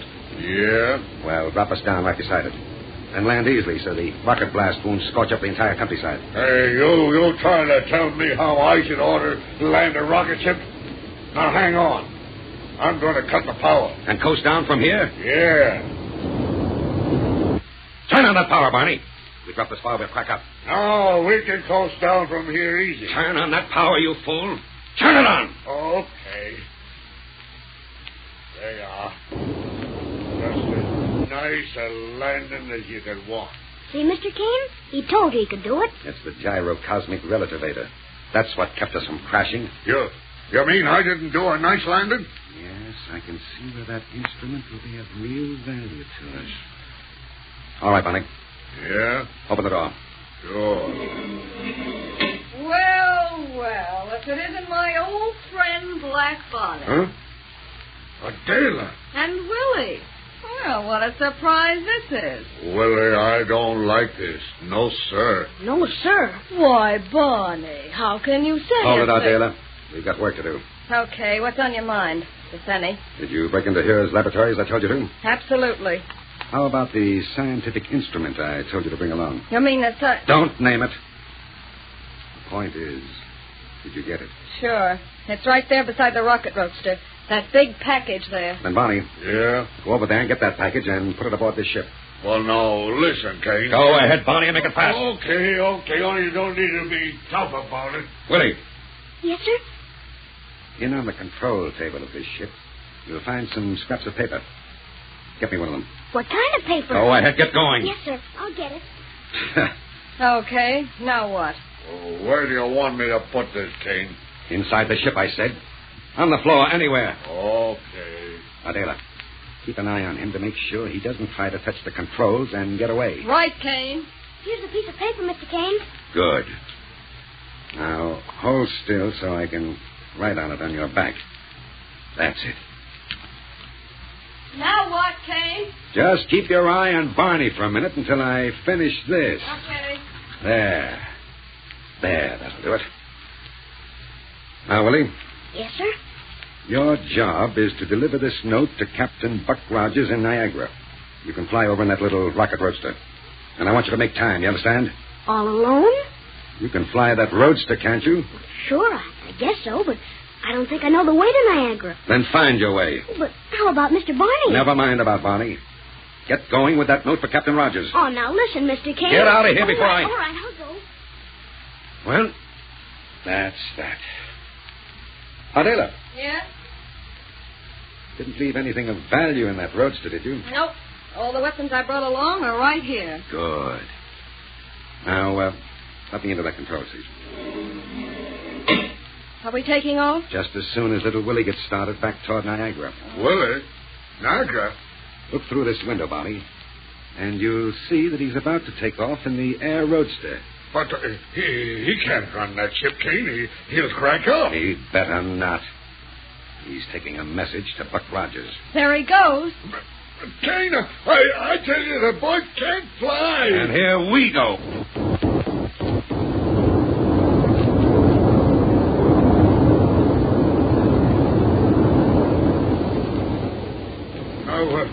Listen here to me, Kane. Yes, Kane, I think you were crazy to let Willie try to fly to Niagara like that. Are you running this little party, or am I? Oh.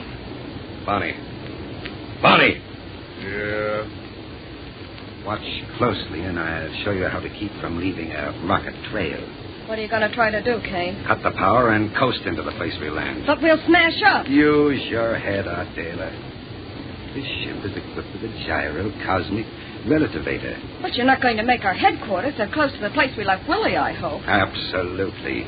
Because that's the last place in the world Rogers would expect to find us. I hope you're right, Kane. Of course I am. Now, Bonnie, you can unwrap that package there on the floor. What is it? The instrument that'll make you more than glad to join forces with Ardala and me. No, sir. No, sir. There won't nothing ever make me do that. Well, let me see what you got. Watch that face, Ardala. Right. Kane! Kane! No! Well? It's a ray. The cycle description ray. Right, Barney. The psychic restriction ray.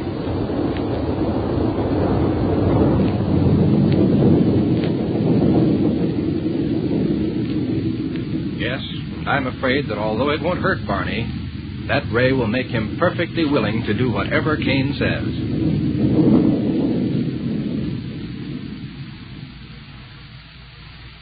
Say, fellas and girls, there's a raft of wonderful presents just waiting for you to send in those bags from Popsicle, Fudgicle, and Creamsicle.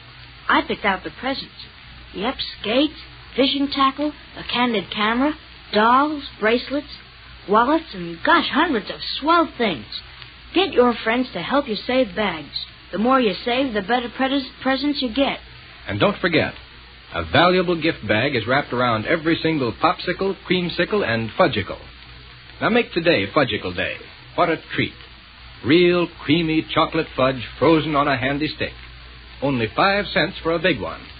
Full of energy, too. Good for your bones and teeth. Each one is as rich in milk solids as a glass of milk. It's delicious. Save bags for gifts every day. Don't forget.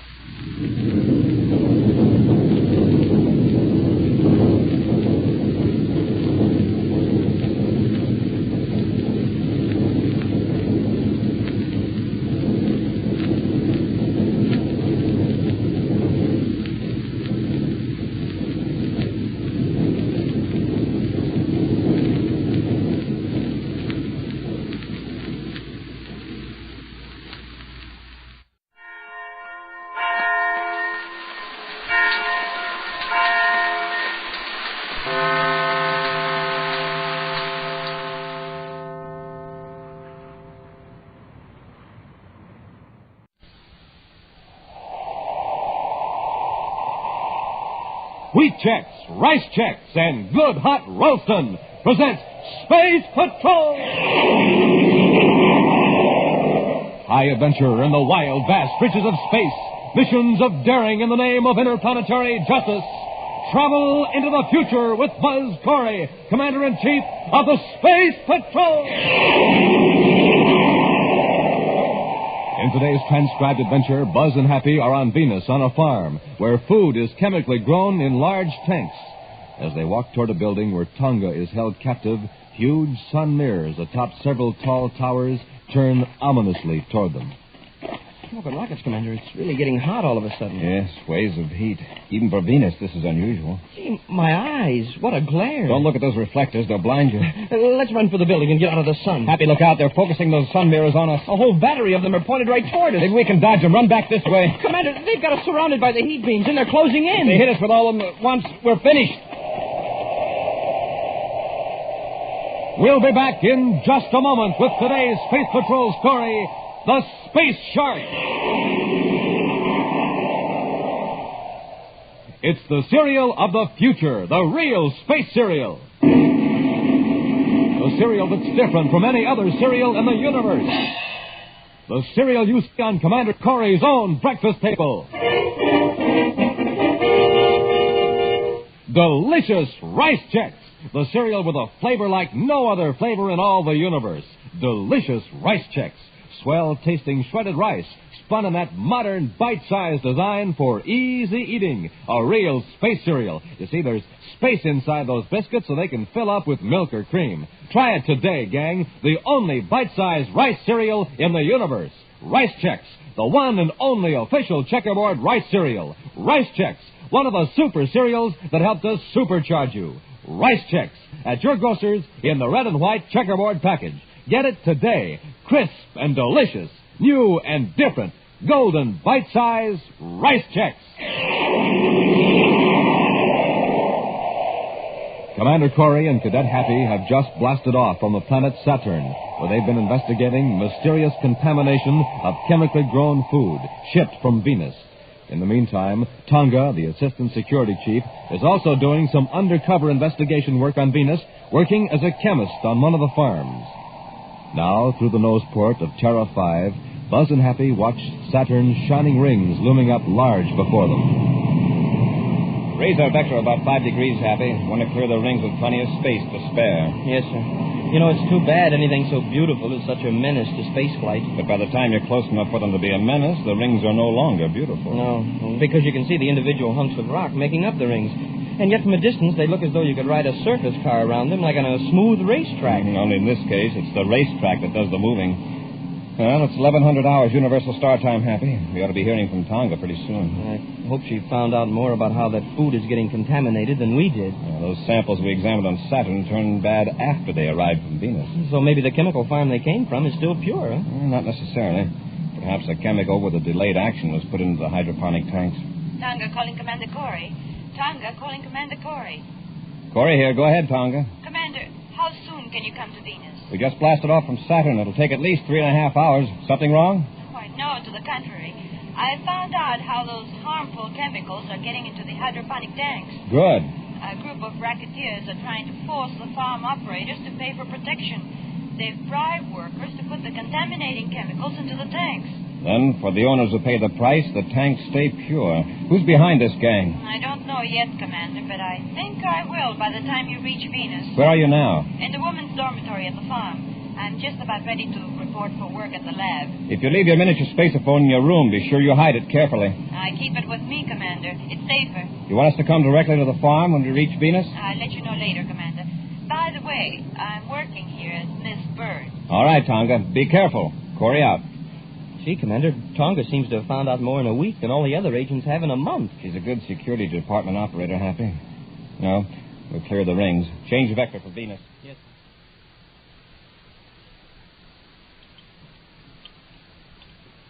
Ready for the spectroscope check on specimen 28, Mr. Baxter? All right, Miss Burns. Negative. Well, this whole group of samples tests pure. I hope we have as good luck on the next group. Oh, never mind that now, Miss Burns. I'll handle it. Oh, but I thought you wanted all these samples analyzed before the morning shift ends. There isn't much more to do. I'd like to have you take this report over to the superintendent's office. Why, yes, Mr. Baxter.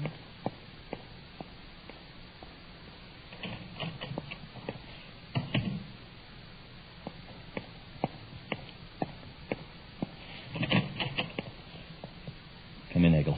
Where is she? I sent her on an errand. That Space Patrol spy. I wonder how much she knows. Not very much. I've kept close watch on her ever since we found that she's a Space Patrol agent. But that was 3 days ago. She's been here a week. I'd like to know where she kept that spaceophone. I've had a room searched at the women's dormitory. She's got it hidden, all right. Perhaps it's under the floor. Baxter, you should have put that concealed microphone in her room in the first day she was here. Look, I can't handle everything. We got to get rid of her without exciting suspicion. How can we do that? The Space Patrol will investigate. Supposing there was an accident. Supposing she mixed the wrong chemicals and there was an explosion. Oh, she's too careful. Too smart. I've got it.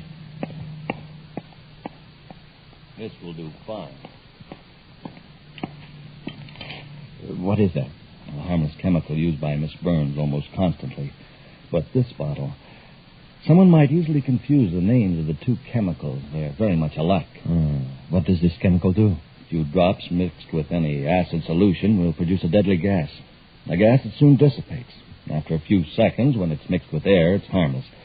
But if someone were leaning over a container of it when it first formed... Baxter, I can't pronounce the name of the substance, but it's the solution to our problem. Fix it up. I better get out of here before she gets back.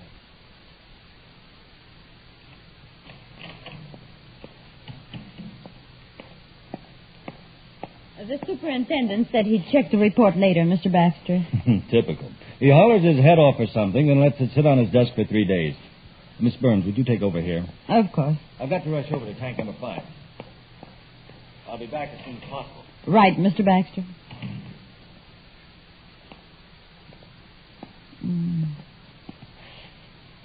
Now, let's see. Anestheric acid, 20 cc's. Oh, now where's it? Oh, here it is.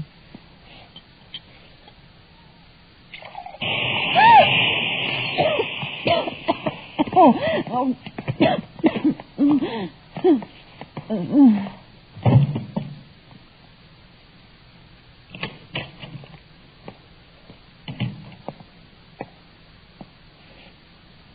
Worked, Eggle. Is the gas dissipated? Do you think I'd be walking around like this if it hadn't? As I told you, it only takes a few seconds for the... Baxter, she's alive. Huh?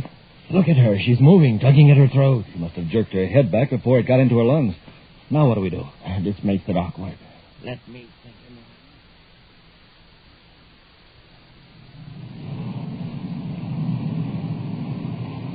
Well, at this acceleration, we'll reach Venus in half an hour, sir. Want me to take over? No, thanks, sir. I'd just as soon bring her in, if I may. Well, fine with me. Happy. Listen, I heard something on the miniature spacer phone. So did I. I got her back, sir. We'll load our Miss Burns into a surface car and take her to my hyperdromic farm. So somebody sees us. Tell them there was a slight accident. We can say I'm a doctor. Take her to the hospital. But, Commander, they've done something to Tonga. Quiet, Happy. Take her to your farm. If she comes to, we can make her tell how much she knows. We certainly can't work on her here. That's right. I'll stay here and watch Miss Burns.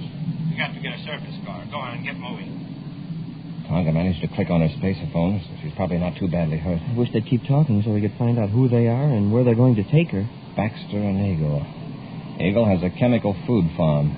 Happy you keep listening to your miniature set. I'll contact Venus Space Control and have them check on the location of a hydroponic farm owned by a man named Eagle.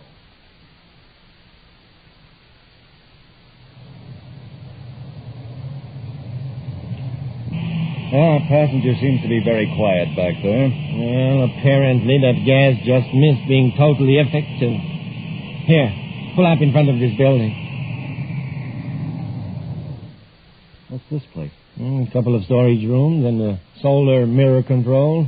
Quite a layout you have. Yeah, very successful farm, Baxter. And you know, I haven't had a bit of trouble with contaminated food. I wonder why. I wonder why. Oh, come to think of it, maybe I'd better have some trouble, in case the Space Patrol starts wondering why. Well, come on, let's get her out of the car. Still unconscious. We'll have to carry her. Yeah, all right, let's go. Spaceship. It's landing. Quick, get her inside. It's a Space Patrol ship. Why do you suppose it's coming here? It's the commander ship. I've seen it a dozen of times on Terra. He must know the whole deal. How could he? The girl tipped him off. Probably he's been waiting for days for some open move on our part. What do we do with her? Where's one of those storage rooms? Oh, wait. There isn't time for that now. Bring her in here. We got to stop Corey. Stop? How? Set her down here. Look, why don't we lock her up out of sight? Maybe we can bluff Corey out of it. He can't know anything. Well, he's obviously been to the other farm and knows the girl was taken away in a surface car. Nobody asked us any questions? No, but several people saw it. Why don't we get in the car again and get away from here? And be followed by Corey's spaceship? I'm not anxious to tangle with Corey. We won't have to. Come here. I'll show you something that will take care of Corey. Commander, I'm not sure, but I thought I saw two men carrying Tonga into that building down there when we were landing the ship. That means she's still unconscious. Yes, we've got to be careful, Happy. It's lucky she managed to turn on her miniature spaceophone. And even when Eagle and Baxter weren't talking, it picked up the sound of the surface car motor and led us right here. This farm is more than just a front. Looks like a well-run operation. Well, then why does Milton Eagle get mixed up in a gang of racketeers? Very likely he's one of the higher-ups, if not the kingpin. This protection racket is his way of controlling competition. What are those big, shiny pieces of metal on top of the towers? Those are solar mirrors, Happy. They can be focused on the food tanks to raise the temperature. Some of them seem to be moving now. They have to keep pace with the sun. Also, if the mirrors were kept focused on one tank too long, it would scorch the plants, probably boil the water. Oh, I see. I'm not so sure our rival hasn't aroused interest, Happy, so be on your guard.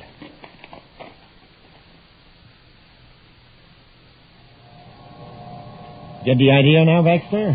I'm surrounding Corey and the cadet with circles of concentrated sunlight. What do you expect to do? Blind them with the glare? Yeah. Wait till I converge all those beams in one spot. Right on Corey and his friend. Eagle, wait. Do you realize the heat those mirrors put out? Yeah, quite well, Baxter. And I think this will serve to stop the Space Patrol permanently. Now watch. I'm going to bring the focal points together.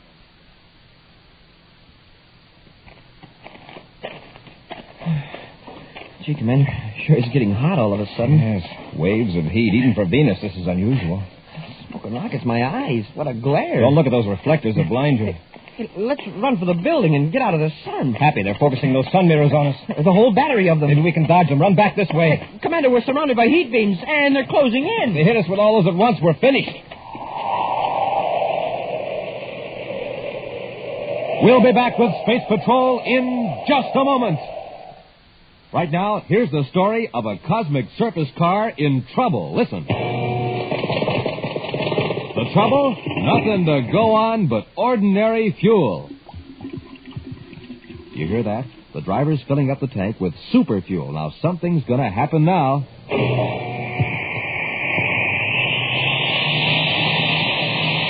Boy, that cosmic surface car is really roaring now. That's because it's supercharged with super fuel. And the same is true with you, gang. What happens when you don't have a good breakfast? You're just a putt-putt. But when you fill up your tank with super fuel, man, you're supercharged. Now, here's how Buzz Corey does it. He eats a good breakfast with a checkerboard super cereal, Rice Chex or Wheat Chex. Wait till you taste them, gang. Boy, are they good. Flavor galore in every crisp, bite-sized biscuit. So get going, gang. Eat a good super cereal breakfast and get supercharged. Get the super cereals today. Rice Chex, Wheat Chex.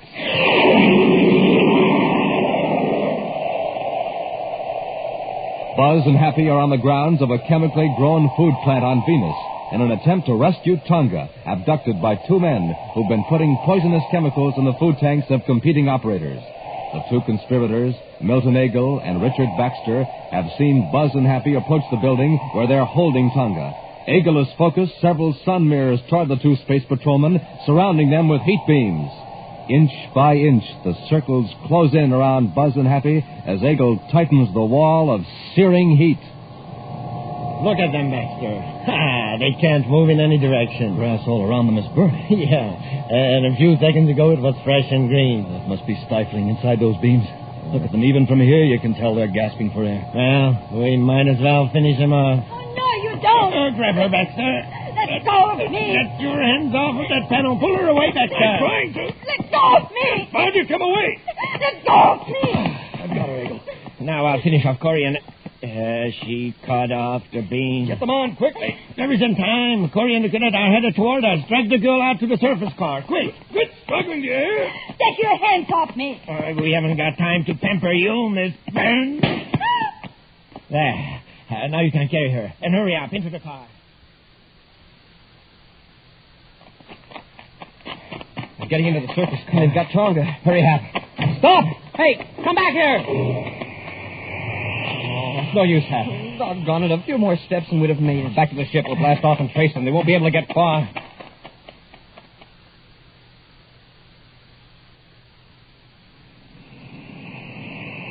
It was close. Plenty close. We aren't away yet. They'll look for us with their ship.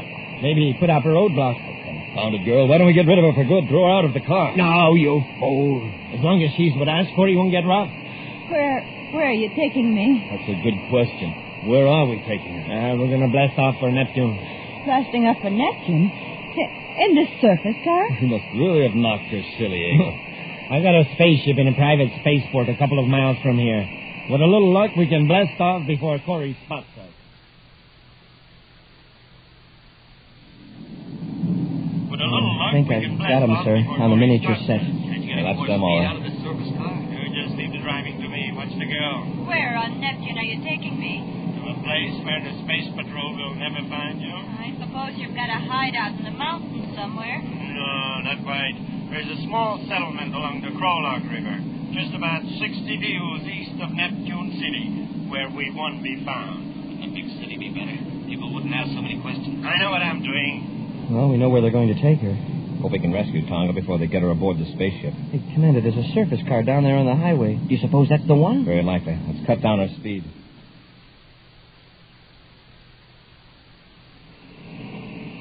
The spaceport isn't much further, Baxter. What kind of spaceship do you have?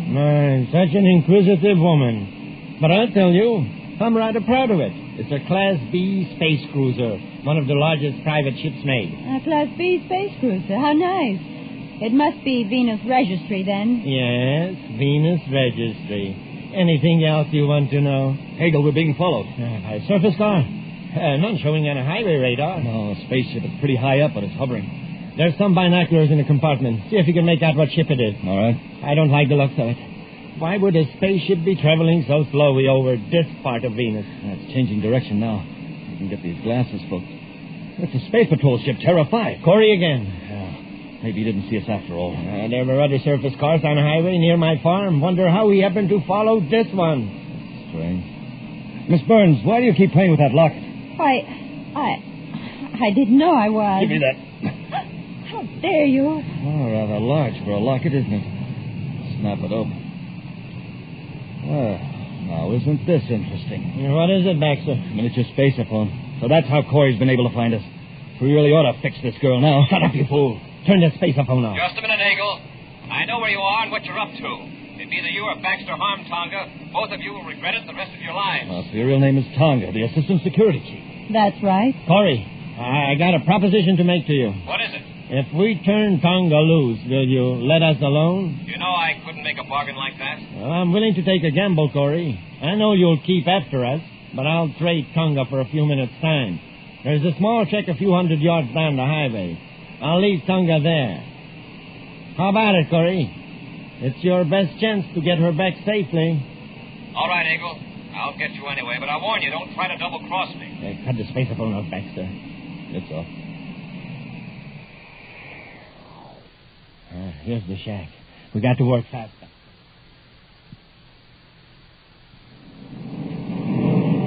Corey's landing right where I figured he would. Stay behind the trees until he's out of the ship. Why don't we get in the car and get to your ship? Why waste time? While Corey is in the shack rescuing Tonga, we'll put his weapons out of commission. Why not wreck the controls so he can't blast off? Yeah, and have him alert other space patrol units? Our best bet is to have Corey after us himself. Tell me your ship is faster than Terra 5. No, but his ship isn't faster than the Shark. The Shark? Yeah, it's a cosmic missile with a special view scope device. I have one aboard my ship.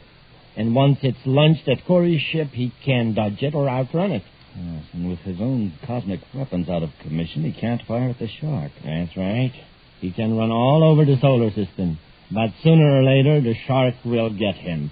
Come on, get ready. Corey and the cadet are getting out of the ship.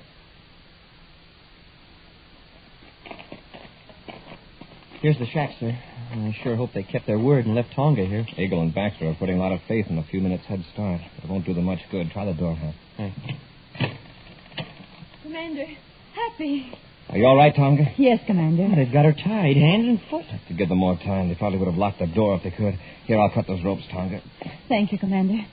I tried to find out exactly where Eagle's spaceship was. All I know is that it's not too far from here. Happy and I looked for it from the air, but it must have been hidden. Hey, the ship blasting off. Probably Eagle's. Let's see. By the time we walk through the woods back to our ship, well, they'll have about 5 minutes start on us. 5 minutes? Well, that isn't going to do them much good. They picked us up, Eagle. Good. Now let's give Corey a run for his money. When are you going to launch the guided missiles at them? Well, we'll wait till they get closer. First, we leave Corey out of the regular lane. I don't want him to call for help when we launch the Shark.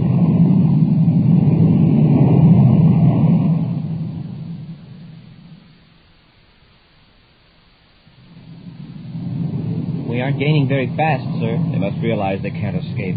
Turn on the space phone, Happy. I'll order them to surrender. Commander Corey aboard Terra 5 to Milton Eagle aboard private cruiser 398. Come in. Eagle to Commander Corey. Is something wrong, Commander? Eagle, the smartest thing you can do is surrender. Head for Saturn. It's the closest planet. Sorry. We have other plans. I order you to surrender. We're armed, you know. Oh, of course. Happy, stand by to fire a warning rocket. Yes, sir. Eagle, I don't want to use force unless it's necessary, but I'm prepared to do it.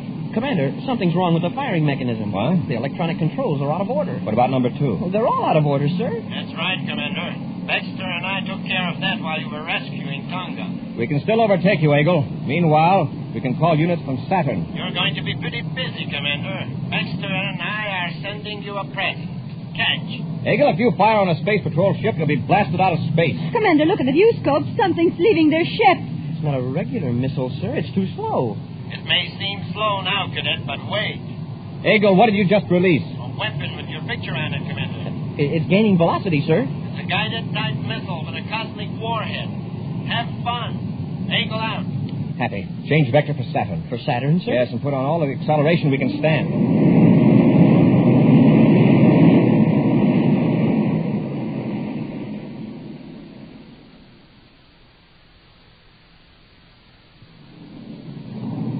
Getting closer, Commander. Head for Saturn's rings, Happy. For the rings? Yes, get on a tangent with the outer ring. All right, sir, but... Well, Commander. Yes, sir.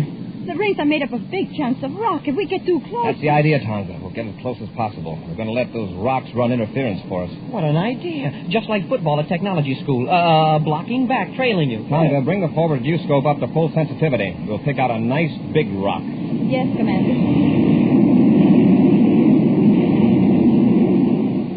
That missile's awfully close, sir. At this rate, it'll hit us in a few seconds. There's a giant hunk of rock dead ahead. Good. I'll hit the controls now, Happy. I'm going to see how close I can come to that rock. Tonga, watch the rear viewscope. The missile's awfully close. Fine. We're going to jaywalk right in front of that rock. Wow. Oh, boy, was that close.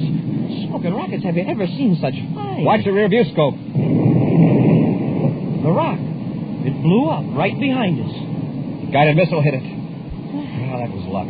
Luck, nothing. That was the trickiest spaceship piloting in the universe, Commander. You hit a guided missile with an unguided missile. Let's take care of some unfinished business. Eagle and Baxter. How are we going to find them now? I don't think it'll be difficult. They figure we're out of the way, so they might go back to their original plan. The Crawlock River place? We'll try it. Take over, Happy. We're clear of the ring. Well, I lined up another ship for us, Baxter. Good. When do we leave Crawlock? In a few hours.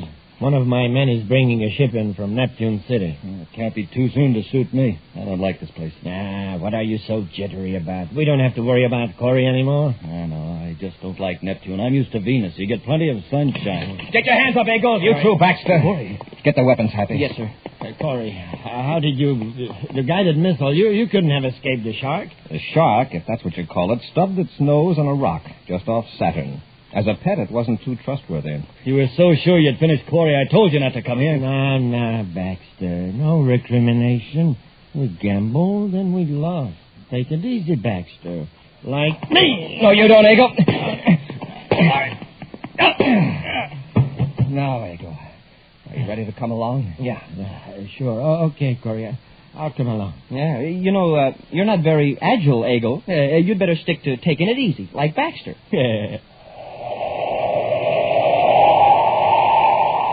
An exciting preview of next week's thrilling Space Patrol story in just a moment.